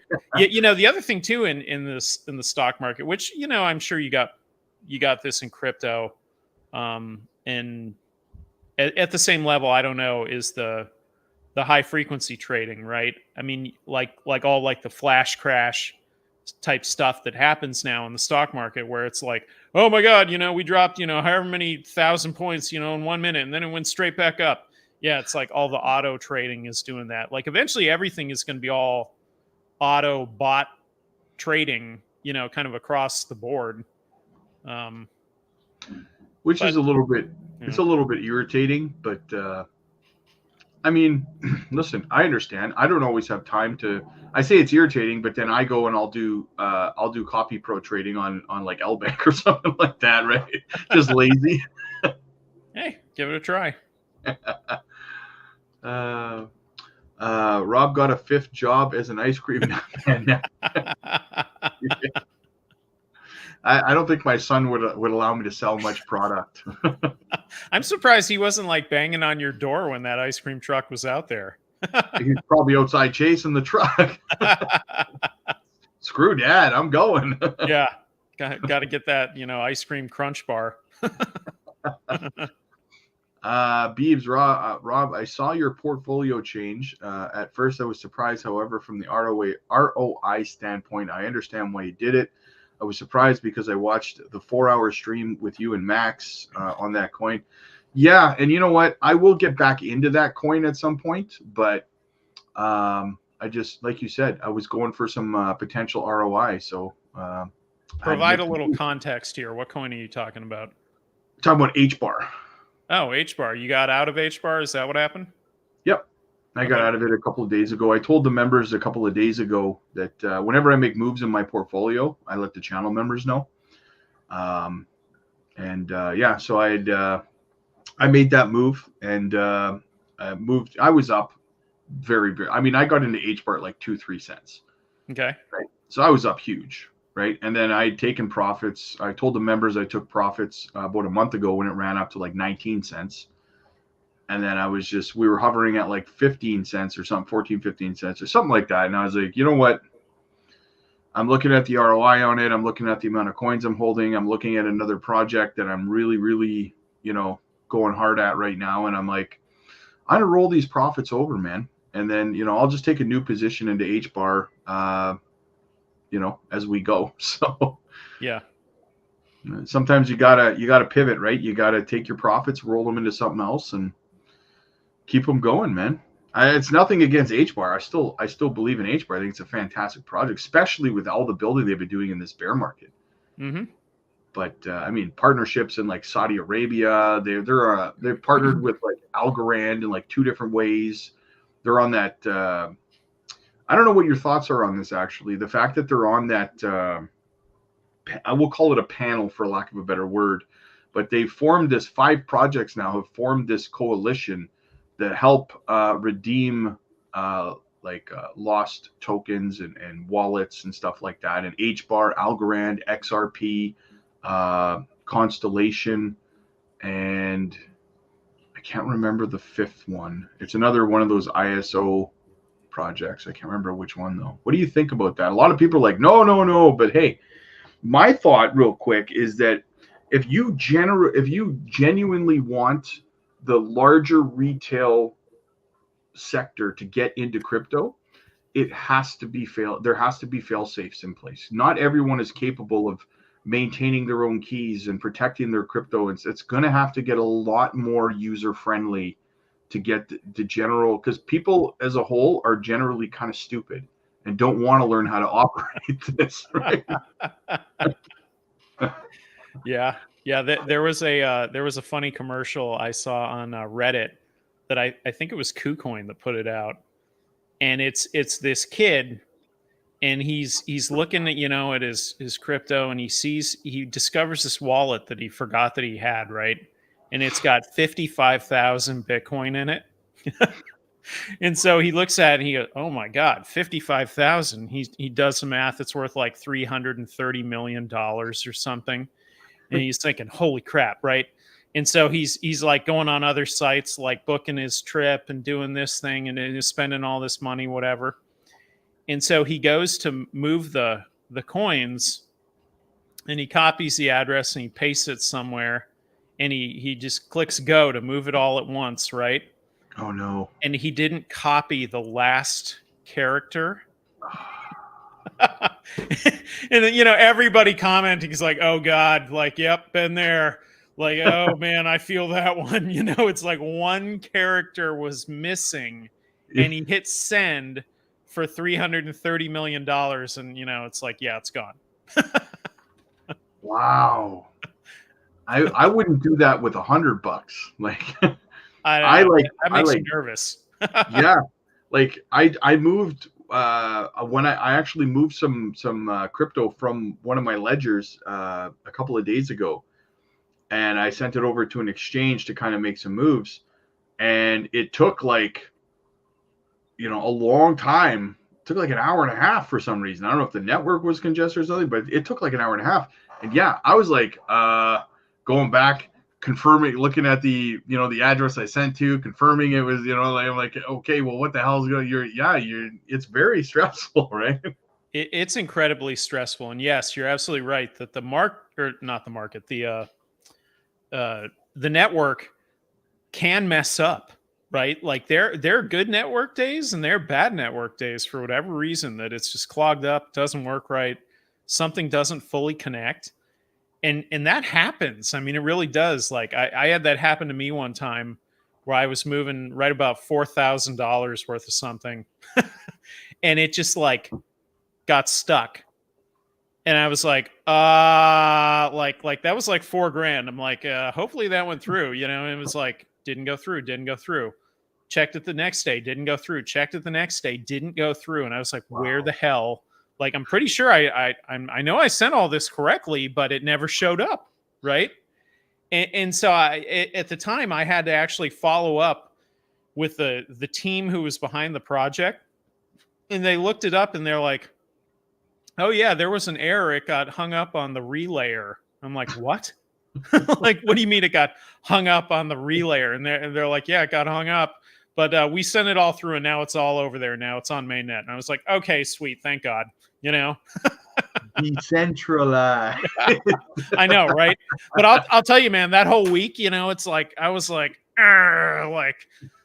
somebody'd say something to me, what? I was like, give me ready my money. to go. Yeah, where's my money?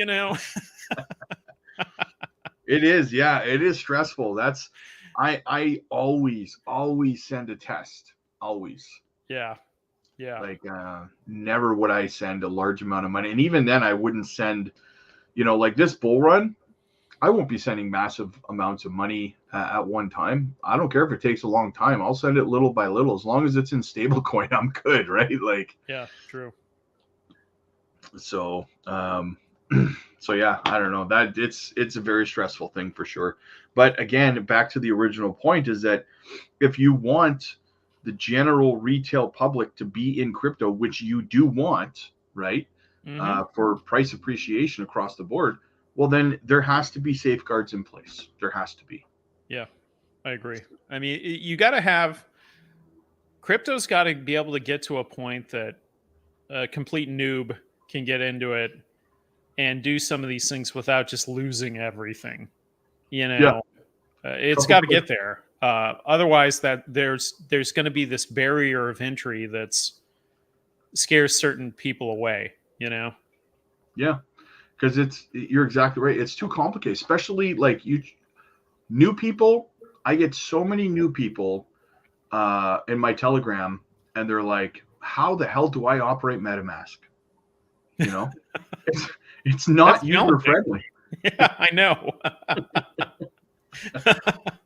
Hey, Ethereum says it wants to charge me a fee that's equivalent of 40% of my investment.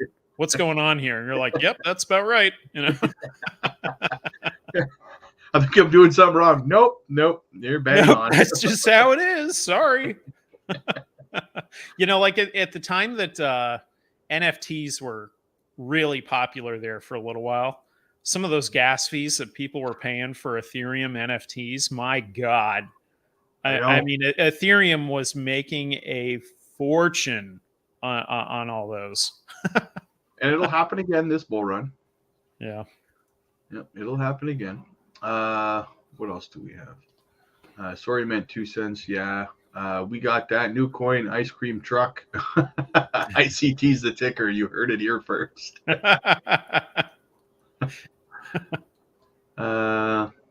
Well, the U.S. Silicon Valley was the leader in Web 2. It is fair to say that Japan wants to be the leader in Web 3. Same with Hong Kong and China as well. Yeah.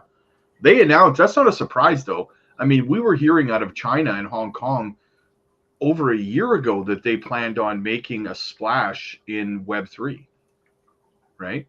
They were very, very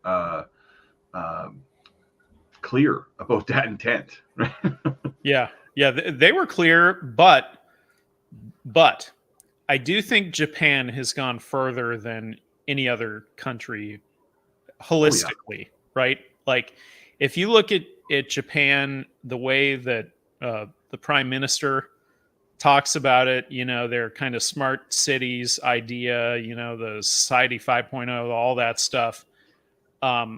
The corporate entities in Japan, everybody's kind of on board for the same goal. You know, it's really kind of neat to see, you know, everything is all aligning all at once. Now, is it going to be like that forever? Probably not, but it appears to be that way now, especially with Japan, which is why I think from the crypto side, you got a lot of interest with people looking at Japan, you know. I got a question for you. What do you think about I don't know if you've done any looking into it as of yet, so I don't want to put you on the spot, but what do you think of JASMY's new partner, 10 Protocol?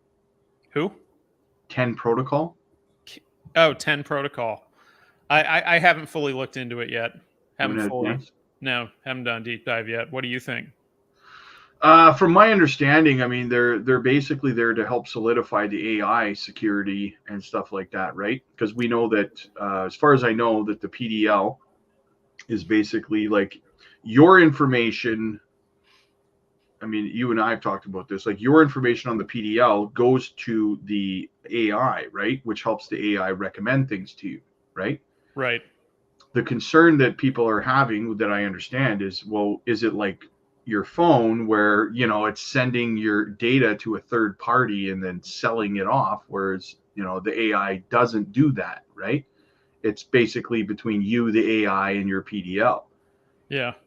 And from my understanding, I've just briefly looked into it. I'm going to be doing a deeper dive on the company, but my understanding is that they're there to help solidify and make it work on the security of that aspect, from my understanding.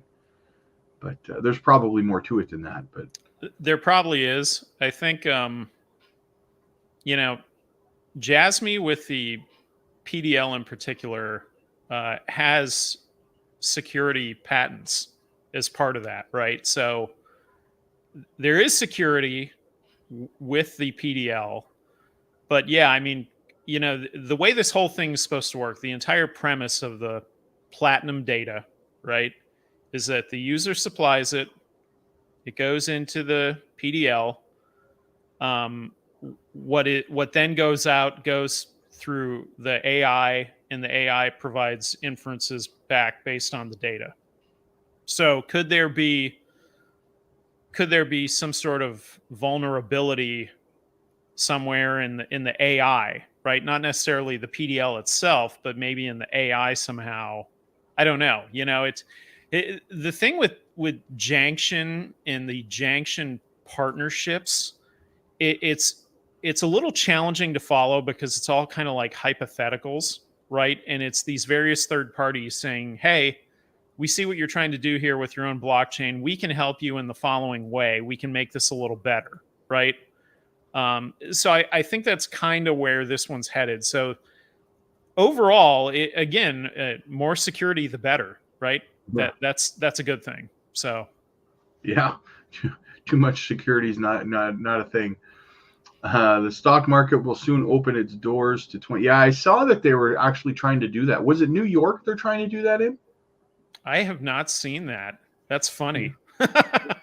Yeah, they want to make it 24/7. They should. They're not competitive, right? Yeah. I mean, think about it. Crypto is. This is one of the things that drew me into crypto was it's 24/7, 365 days a year. It doesn't take the holidays off. It's not on banking hours. Like there's parts of the stock market that honestly, if they want to be competitive in the investment environment today, then yeah, they need to adjust. And part of it could be a 24-hour market. Yeah. Can JASMY meet its all-time high of $4.99? Can it? Yes. Will it? Guess we'll find out, right? If it did it this cycle, that would be utterly amazing. That would be quite a stretch. That would be, going. I hate to beat the dead horse with Cardano, but the Cardano comparison, right? I mean, look at how popular Cardano got, and it went to $3.10. Everybody said $10. So for JASMY to go to $4.99, it's like almost doubling that. I mean, it's like that's probably a stretch for this cycle. Next cycle, who knows, right? Like for example, could Cardano hit $4.99 this cycle? Yeah, probably could. I mean, that might be doable, right? One thing in crypto that happens a lot is you'll have like similar projects follow each other in cycles, right? So JASMY may be following the Cardano playbook. Cardano may end up going for $4.99 or more this cycle, which means the JASMY next cycle could do that. Well, that's my belief too, is that with their KPI goals, like in terms of the lockup aspect, I think that it's more realistic to expect significantly higher price action in the following bull run, because we don't have a very long road to travel here. There's not a lot of time left for this bull run, right? Right.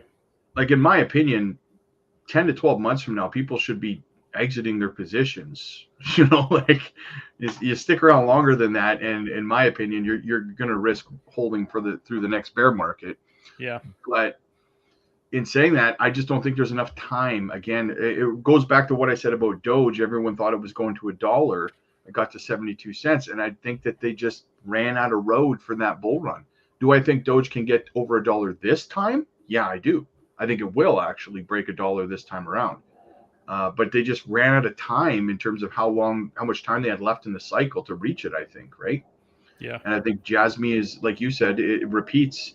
I think it's a similar situation. I just don't think there's enough time in this bull run for them to get that high. Yeah. For now, the cycle still stands by all accounts. Yeah. Which is one of the things that a lot of people who actually follow this closely are like, time out, JASMY. Like, you're saying you're going to hit your KPIs in 2026. Like, no one told you, but that's the down year. It's like, it's probably not going to happen in 2026. But I mean, if you listen to them, they're like, no, we're going to keep plotting ahead. We're going to keep on plotting. We have a plan. We're going to follow the plan. We're going to see it through, I think, sorry, I was going to say, I think that relates back to what you and I spoke about before, is we're talking about people who are used to running these massive companies that are originating from the stock market. And I think that's probably why they're not getting it with this 4-year cycle, right? Yeah, and like I said earlier, the crypto pairs. So crypto is completely unique from the stock market. It is not the same thing. Even though sometimes it kind of follows the overall sentiment, it's not set up the same way at all, you know? Yeah, that's an understatement, yeah. So in answering your question in a long form, eventually. Right? Funny you're talking about that because I just swapped 10,000 H bar into ELF, but still have a nice bag of H bar. Cool. Hopefully you did it in the green. Highly unlikely. Be happy. I think 50 cents is a little bearish. I mean, this market could go absolutely. I think a lot of people are underestimating, like you said, this ETF influence, right? We haven't even started to see the effect of the supply and demand aspect of what's going on right now. No, and no one can project how impactful that's going to be. All we know is it's going to be crazy. I've told you that I think I think the sentiment in crypto is that the crypto gold rush already happened, right? Like it happened that first 5 to 7 years, and now we're all kind of like, oh, shoot, we missed it, right? But the true gold rush is now. I think it's actually now. And I think it's going to catch a lot of people off guard when between now and the next 10 years, everybody's going to be going, God, why didn't I put more money into Bitcoin? Why didn't I do that? You know, and everybody's going to be kicking themselves. What if I only bought then and held it? You know, like there's a lot of people that say that today. You know, it's like, well, God, if I had only bought it in 2011, and like the very next comment will be, you would have sold it. Yeah. No, it's like you wouldn't have held it the whole time. You know, 100%. And that's what I tell people who say, well, like, I can't wait for JASMY to be $17. You're not going to hold it to $17. No. You're holding, people who say that to me, they're holding like 2, 3, 4, 5 million JASMY, and they're like, I can't wait for it to get to $17. I tell you right now, JASMY gets to $1, you're out. Yeah. You look at your portfolio and you see that number, and if you've never had that kind of money before, you're done. You're not holding. Yeah, it's a big number. You know, and again, I mean, going back to like some of these posts on Reddit, I mean, people post like that all the time, you know, of like, well, yeah, you know, I was up, like I read another one the other day and it was like, yeah, I was up, you know, 600 grand. And, you know, I thought I was, you know, doing great with everything. And then I took it and I parlayed it into this bad investment, that bad investment. And now I'm starting over, you know? That's what frightens me. I'm not familiar with moving from one exchange to another. Yes, I am a noob. Yeah, it's gonna be scary, but you gotta learn it. I would always say test with like $5 or something first, you know? Yeah. All you got to do is hit that copy button for the address. Copy paste, but never try to highlight it. Yeah. It's a bad idea. Turns out not so good. Yeah. New Silicon Valley will be Arizona on the Valley. That could be true. Yeah. Isn't the Tesla the Gigafactory somewhere out there? Yeah, I think is in Texas. Is it Texas? I think so. I could be wrong, but I think Texas. Can you see a top in December? No, I don't. I think that the top. I think that this market's probably going to see a double top. To be honest with you, I think we will see a top in Q4 of this year, but I think that we'll see the second top somewhere between January, February, March of next year. And I think that's when, me personally, January, February, March, I will be exiting the market. I don't care how high things go after that. When you start caring about that stuff, in my opinion, that's when you start getting wrecked, right? Don't get greedy. Yeah. just always keep in the back of your mind, whatever you make in this cycle, you can take a portion of that and reinvest it in the bottom of the next bear market. You have time, right? Yeah. I've got a really good friend of mine that is he's like, I wouldn't say he has a gambling problem. I would not say that. He is like just somebody who likes to gamble, and he gambles in like big money, right? And he consistently wins. I've never like run into somebody like this, right? Like he's like, yep, that's my thing. Yeah, I'll go play a little bit. And he's like, yeah, I made 130 grand a couple months ago. And you're like, what? And he does that. And he always said to me, he's like, Jesse, bird in the hand's worth two in the bush. I'm like, no wonder you always win, because at some point he's like, nope, I'm done. Yeah. My dad's actually like that.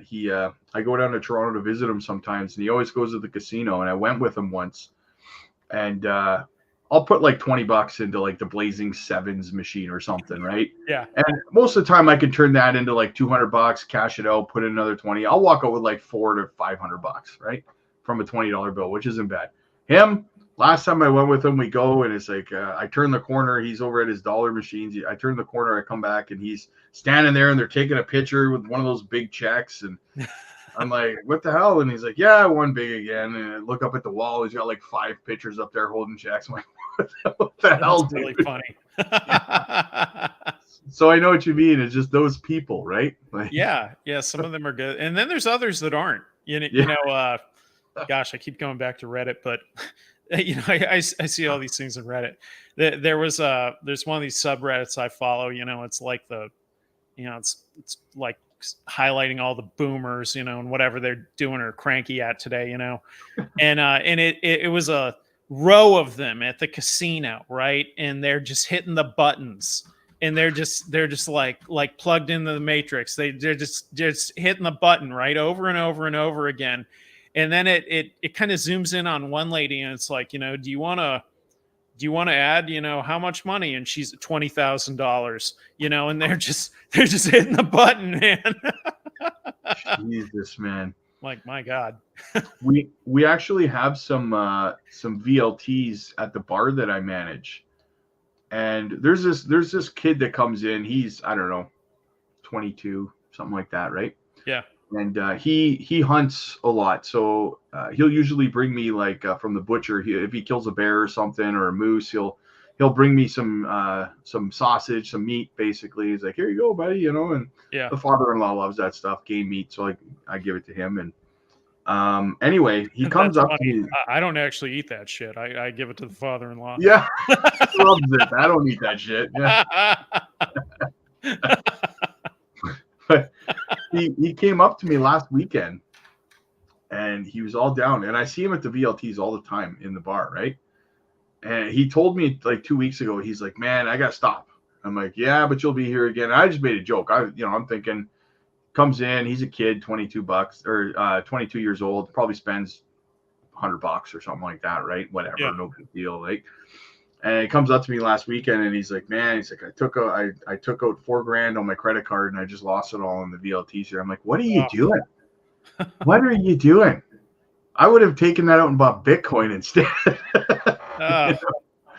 Like, why would you take out money from your credit card and do like, no, that's not what credit cards are for. But yeah, it can be, there's those people, right? So Yeah. All this talk about JASMY all-time high, but what was the circulating supply at the all-time high? Way less. Was it like 7.5 billion or something? Yeah, it was way less than it is now. Now it's like fully diluted, but back then it was nowhere near what it is now. Yeah, I'm pretty sure it was like 7.5 billion or something. Yeah. Exactly. And like you said, Rob, there isn't a lot of Bitcoin left on exchanges, and not a lot of JASMY either. Yeah, actually, funny story, Jesse. I don't know if you've seen this, but I looked it up the other day. I did it in a live stream. There's only about little over 14 billion JASMY in reserve on exchanges right now. Bring on the ETF, right? Bring it on. Hey, that's what we got to start posting on all of our X profiles. JASMY ETF. Win JASMY ETF. You know what? I'm going to put that one out there. Yeah, I will retweet that. Yeah. Yeah. I'll post that now. I'm not even joking. So if not $4.99 this cycle, Jesse, what's your peak target for JASMY this bull run? If not $4.99. $4.98. $4.98. Sorry. I think. Hold on one second. Win JASMY ETF. Are you tweeting it? Oh yeah, I'm putting this one out there. Let's see what happens. I'm retweeting it like right away. Hold on, let me just put that. Let's see. There we go. Okay. All right, I gotta see where this is. Usually it pops up. Should pop up in my news feed, like right at the top. But it's not. It'll be there soon. It's already got 3 likes. Already got 3 likes. Oh, that's awesome. All right, so cycle peak. So again, if JASMY's following the tracks that are already laid by Cardano, if it could do 250 to 350, that would be amazing. Honestly, that's kind of how I view it. So, I mean, if JASMY went over $2, my God, that'd be great too. So I think if it did that, that would be great. Is it possible? It's crypto. Who knows? Yeah. Well, that's just it, right? But like I tell people, have the best plan is to have an exit strategy, right? Make sure I want to make sure people are paying themselves in this bull run, right? I watched in the last bull run, I watched a lot of people miss out on realizing their profits because of, like you were saying, bullshit like $10 Cardano from BitBoy and stuff like that, right? Like I remember clearly, literally that guy on a daily basis on his channel literally saying the words, "Don't sell your Cardano." Do not sell your Cardano, right?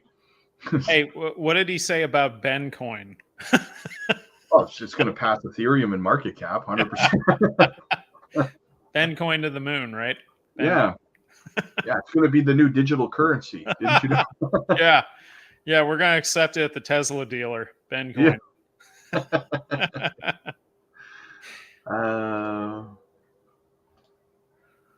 Sell all my holdings buying vending machines. That's one way to do it.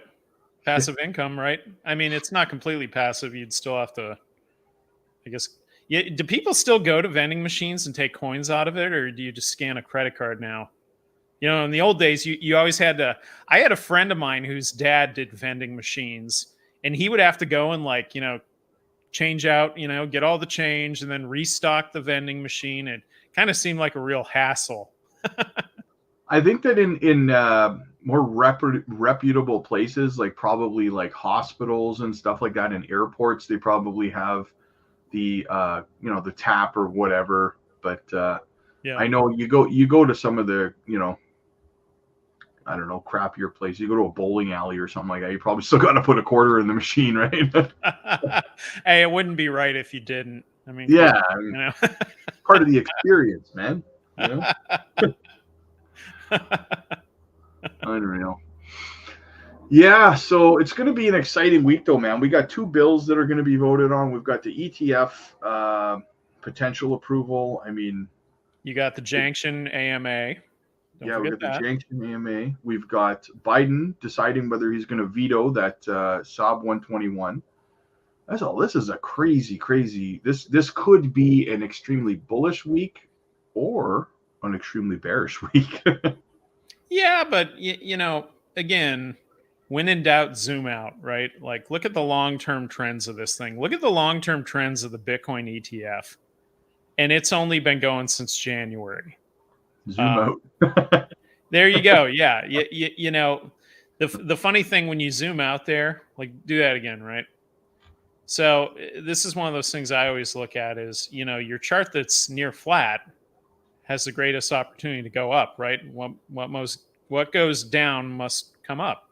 Yep. And it's kind of like if you look at the JASMY chart, I mean, it's barely even a blip of where it is right now. So there's a lot of opportunity there. And you know, if you were looking at like the old Cardano chart in comparison, I mean, it's pretty close. Hang on a sec. I'll pull up the Cardano chart. Let's have a look. Cardonzo. Yeah, I shared yesterday. What do they call it? Cardona. Cardona. I shared the other day. Yeah, Cardano was pretty close. I shared the other day. Jim Cramer tweeted out that Bitcoin will not reach $1 million. So it's official. It's happening. Yeah, it is definitely happening. Yeah. Yeah. So you know, look at the Cardano chart at the beginning before it ever jumped. I mean, we're kind of like either those two bumps, maybe even in the middle. Even go back further than that. I mean, we're almost kind of like these bumps right here is kind of like where we are right now. And look what this one did. Well, I'd also like to point out to people as well that you see people right now saying that, you know, the bull run's over. We've already, you know, whenever we've already seen as high as we're going to go, all that kind of stuff, right? I'd like to point out that this was the bull run of 2021, right? This is where we are right now. Zoom out on that and tell me that you think that we have topped for the market cycle, right? Yeah, it hasn't happened. Not even close. So, yeah, a little perspective for people, right? For everything, you know, really. Historically, a lot of these will triple their previous all-time high, right? So if Cardano's previous all-time high is 310, then they're looking at $9 plus for the market peak this time around. Well, you also, another thing is like you have to be careful as a viewer of YouTube when people are putting out price predictions. Like I don't know if you know him or not, but AJ Writes Crypto. I don't know. He's like one of BitBoy's buddies. He does his own channel though, and he does a lot of price predictions and stuff. Okay. And I don't mind AJ. He seems like a decent guy. But I watched like a string of his price prediction videos. He does like I don't know, every couple of days he picks an altcoin and does a video on it, right? And he breaks down, and his methods are sound because he breaks down the tokenomics, he breaks down the dilution throughout the bear market, and all that stuff is very sound and stuff. But there's a major flaw, I think, and I pointed it out to him actually, because after I watched like his fifth price, I think it was a Sandbox price prediction video, and I told him, I said, AJ, man, I've watched like 5 or 6 of your price prediction videos over the last, I don't know, 2 months or whatever, right? And I'm like, so according to you, none of the altcoins are going to reach new all-time highs in this bull run, right? Is what you're saying, because it's like Sandbox, for example, went to, I don't know, almost $9 or something, right? In the last bull run, he's like, it's going to go to $4.50. And I'm like, okay, so, and it was like that for everything. Polkadot, you know, it was a fraction of like less than half of what it went to last time. And I'm just like, so no altcoins are going into price discovery through this bull run is what you're telling people, kind of thing. And he's like, well, I'm just looking at the dilution and I'm looking at, you know, the market caps and this. I'm like, I get that, AJ. I said, but let me ask you this question. What's the total asset classes market cap you're using to make these projections? Are you still going off the 3 trillion that was in the last bull run, or are you increasing that? And his answer was, that's a good question. I never thought about that. Fucking kidding me? Yeah. Great point though, right? I mean, you're saying it's going to go like half of what it did last time. So are you saying that instead of 3 trillion, it's going to be 1.5 or something? Like what are you? Yeah. You know, Yeah, I mean, the history repeats in this thing, and it's not done. That's Well, the big yeah. thing here. Well, like here's the thing. In the last bull run, what was the total market cap of the asset class? I think it was a hair under 3 trillion. Right. Right? It was like 2.9 trillion, I think. 2.9 trillion. Put things in perspective. The total market cap right now is 2.73 or 2.72 trillion. So we're almost at the peak market cap of the last bull run, and we haven't even started Bitcoin running yet, let alone anything else. So when I tell people, like, I think that we're probably going to see closer to a 12 to 15 trillion dollar market cap on this asset class, maybe higher than that with these ETFs, right? I mean, if we're at 2.72 trillion already and we haven't even started the parabolic part of the bull run yet, where can we realistically go? Pretty high, in my opinion. I think so. Really the only downside to that is what you were saying earlier about the road running out, right? I mean, at some point, time's going to run out on this cycle, and then that'll be the most juice that we can squeeze out of this thing. At some point, will happen, and then it'll start to repeat again. I remember, it's funny because I remember every single day of the 2022. You probably remember it too. Every day waking up, looking, markets red, markets red, markets red. Yeah. And I was just like, oh man, come on, can we bottom? And we finally bottomed out at like 90-something% down. And but it's a long, like people think right now is tedious. Wait till 2026 when we start spending the entire year working our way back down to the bottom of the bear market. A whole year, every day of down 15%, down 20%, like it just keeps going. Yeah, and let me say also that as somebody who talks about this stuff publicly, those are the days that suck the life out of you. That it's kind of like every bit of creative juice and like the feeling of like we're gonna get there is kind of like just your soul is just crushed and trampled on every day, endlessly, and it's just like, oh, we can't keep beating anymore, and then we are, It's got to be the bottom 50% down. see, but that's why I am optimistic that the derivative that is the ETF will crack into retirement accounts. Because if it can do that, then you got just like those slot machines, people mindlessly putting in the money every 2 weeks with their paycheck. Let me ask you this. Do you think that there are these pension funds, just as an example, or other entities out there who are vaguely aware of the 4-year cycle, are vaguely aware that we're about to take off, and are also vaguely aware that Bitcoin's price is likely going to fall 85 to 90% in 2026, that maybe there's a lot of money waiting on the sidelines for the bottom of the next bear market to come in? Possibly. It depends, I mean, it depends on what the goal is, right? Like if you think about like a BlackRock, okay?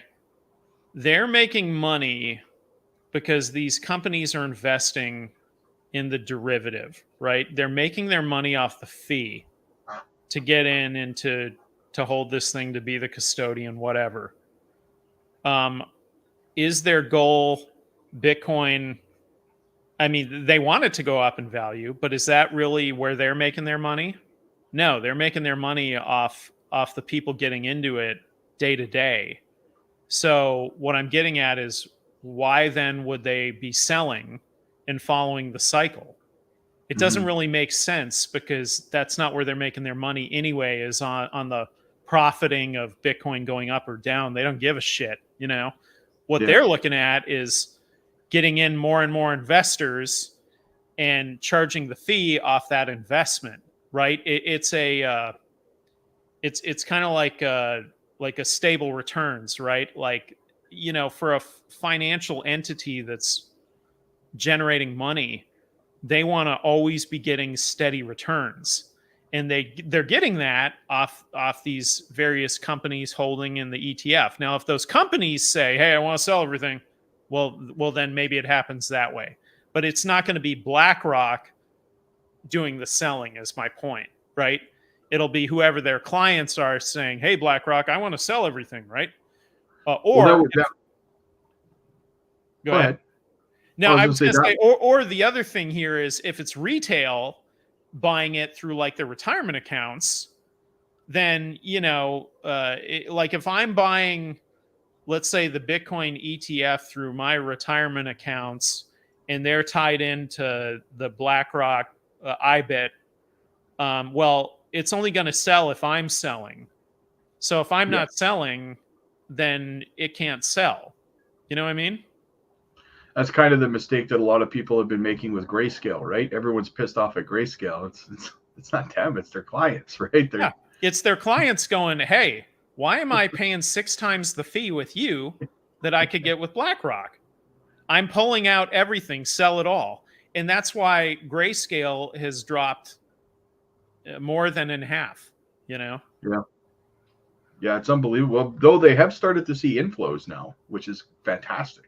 Right. It's kind of surprising, honestly, because I don't know why you would see an inflow unless they're assuring that company like, "Hey, we're getting our act together. We got a new CEO coming on. He's going to change the fees. Please don't go anywhere. Stick with us. We'll see this through." They're probably doing that because they've had a mass exodus out of Grayscale.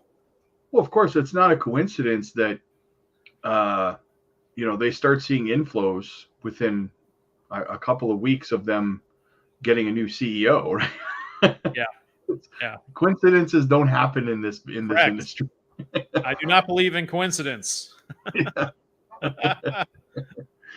Yeah, events are conspiring to make this happen. Exactly. You're absolutely right. They probably are promising their clients, "Hey, these fees are going down," right? Right. Yeah, they have to be, because otherwise Grayscale's like going down in flames, Well, my question is, what kind of moron thought that was going to fly in the first place? The guy who just got fired or stepped down. let me rephrase. Step down. Like, what was he thinking? So BlackRock's is this okay? We're going to go 6 times higher than that. And yeah, it kind of reminds me of like the like somebody like a painter, right? So you have the painter that says, "Well, we charge 6 times more than everybody else to paint your house," and you go, "Why?" And they go, "Well, we use good paint." So is the other guy. Our paint is better. It's not that much better. Well, we've been here a long time. So, are you saying they don't do good work? It's kind of like the like if you're going to sell me on why I should pay 6 times more with you, you better do a really good job. It's kind of like a steakhouse, right? Like if you're selling steak at 6 times the restaurant next door, that better be a damn good steak, right? And is it with Grayscale? Is the Bitcoin that much better? Nope. It's the same fucking thing. Yeah, exactly. So why would you pay 6 times the fee when I could go to the restaurant next door into BlackRock and get the same steak? Exactly. I don't know what they were thinking, but apparently maybe it was a money grab for them, and then they plan on lowering the rate now and luring people back in or something. Maybe that's all I can think of. I think when from the retail viewpoint, we look at things like this and we go, surely they know what they're doing. Surely they've got it figured out. And then things like this happen, and it's like clearly they never had it figured out. Like it was just kind of like it worked well when it was the Grayscale Bitcoin Trust. Now it's the ETF; they have no idea what they're doing. You know? Yeah, unbelievable, man. All right, buddy. I'm gonna wrap it. I'm doing the P dance myself here, and I'm sure it's around that time. You probably got to get going too, eh? Yeah, it's a Taco Tuesday over here, so I got to fire up some tacos. I'm looking forward to that. Ooh, nice. I don't know what I'm probably pasta or something. So, but yeah, I don't know. With this, are you gonna watch this AMA with 10 Protocol? I may try and listen in on that. I haven't listened in a little while, so I may try and join that one. We'll see. I still got to do the time conversion also. Well, what time is it there right now for you? Right now it's 6:04, so I'm an hour ahead of you. Yeah, so it would be, I think it would be 11:30 your time. At night? No, in the morning. Well, that would be 11. We're on like opposite schedules, so I think you got that backwards then. So if he's doing it at 11 in the morning, it'd be at 11 at night here. Right. No, I think it's. Hang on a second. Or is he saying they're doing it at night in Japan? They're doing it at 2 p.m. GMT. Yeah, so that's somewhere AM for us. Yeah, it's got to be about 11 a.m. I think for you. Let me check. Right. Hold on a second. Let's see. Japan time they're doing it at 11:30 p.m. in Japan. PM. Okay. Yeah, which is 10:30 my time, or sorry, Toronto time. So it's 9:30 my time. So it's 10:30 your time. Okay. 10:30 a.m. Yeah, 10:30 a.m. You're right. If you do watch it, take notes, because I would like to reconvene and chat with you about it. If you end up watching it, let me know. All right. So 10:30 a.m. And wait a minute, what day is that? That's the 23rd, day after tomorrow. Because they're, the 23rd. Okay, yeah, that would work. So the 23rd. We could do it on the weekend or something, but just take notes. All right. Yeah. I mean, we can definitely cover it. But, I think we'll learn a lot about the partnership and kind of what they're all about and stuff. So I think it'll be because I'm already getting asked like crazy. Well, what is this? What does it mean? Yeah. I don't fucking know. well, yeah. Like I told you, it's really hard to answer those questions because they're all kind of like hypothetical JASMY chain questions. We don't really know until we see it, Yeah. But all right, I'll shoot you a message on the day after tomorrow there and see if you're. I'll be live streaming it, so I'll be watching it. So, all right. I usually live stream those things. So, all right. Well, I'll tell you what, man. Well, I'll be back anytime to catch up with you and the rest of the crypto goons that are in the comments, and we can all chat about this fantastic opportunity, right? Yeah, absolutely, brother. Thanks again for coming on, broski. All right, man. Catch you later. Peace. See ya. All right, guys. I'm going to get out of here. I'll be back a little bit later for another live stream. Hopefully you guys enjoyed the show. And I will see you guys in a couple of hours.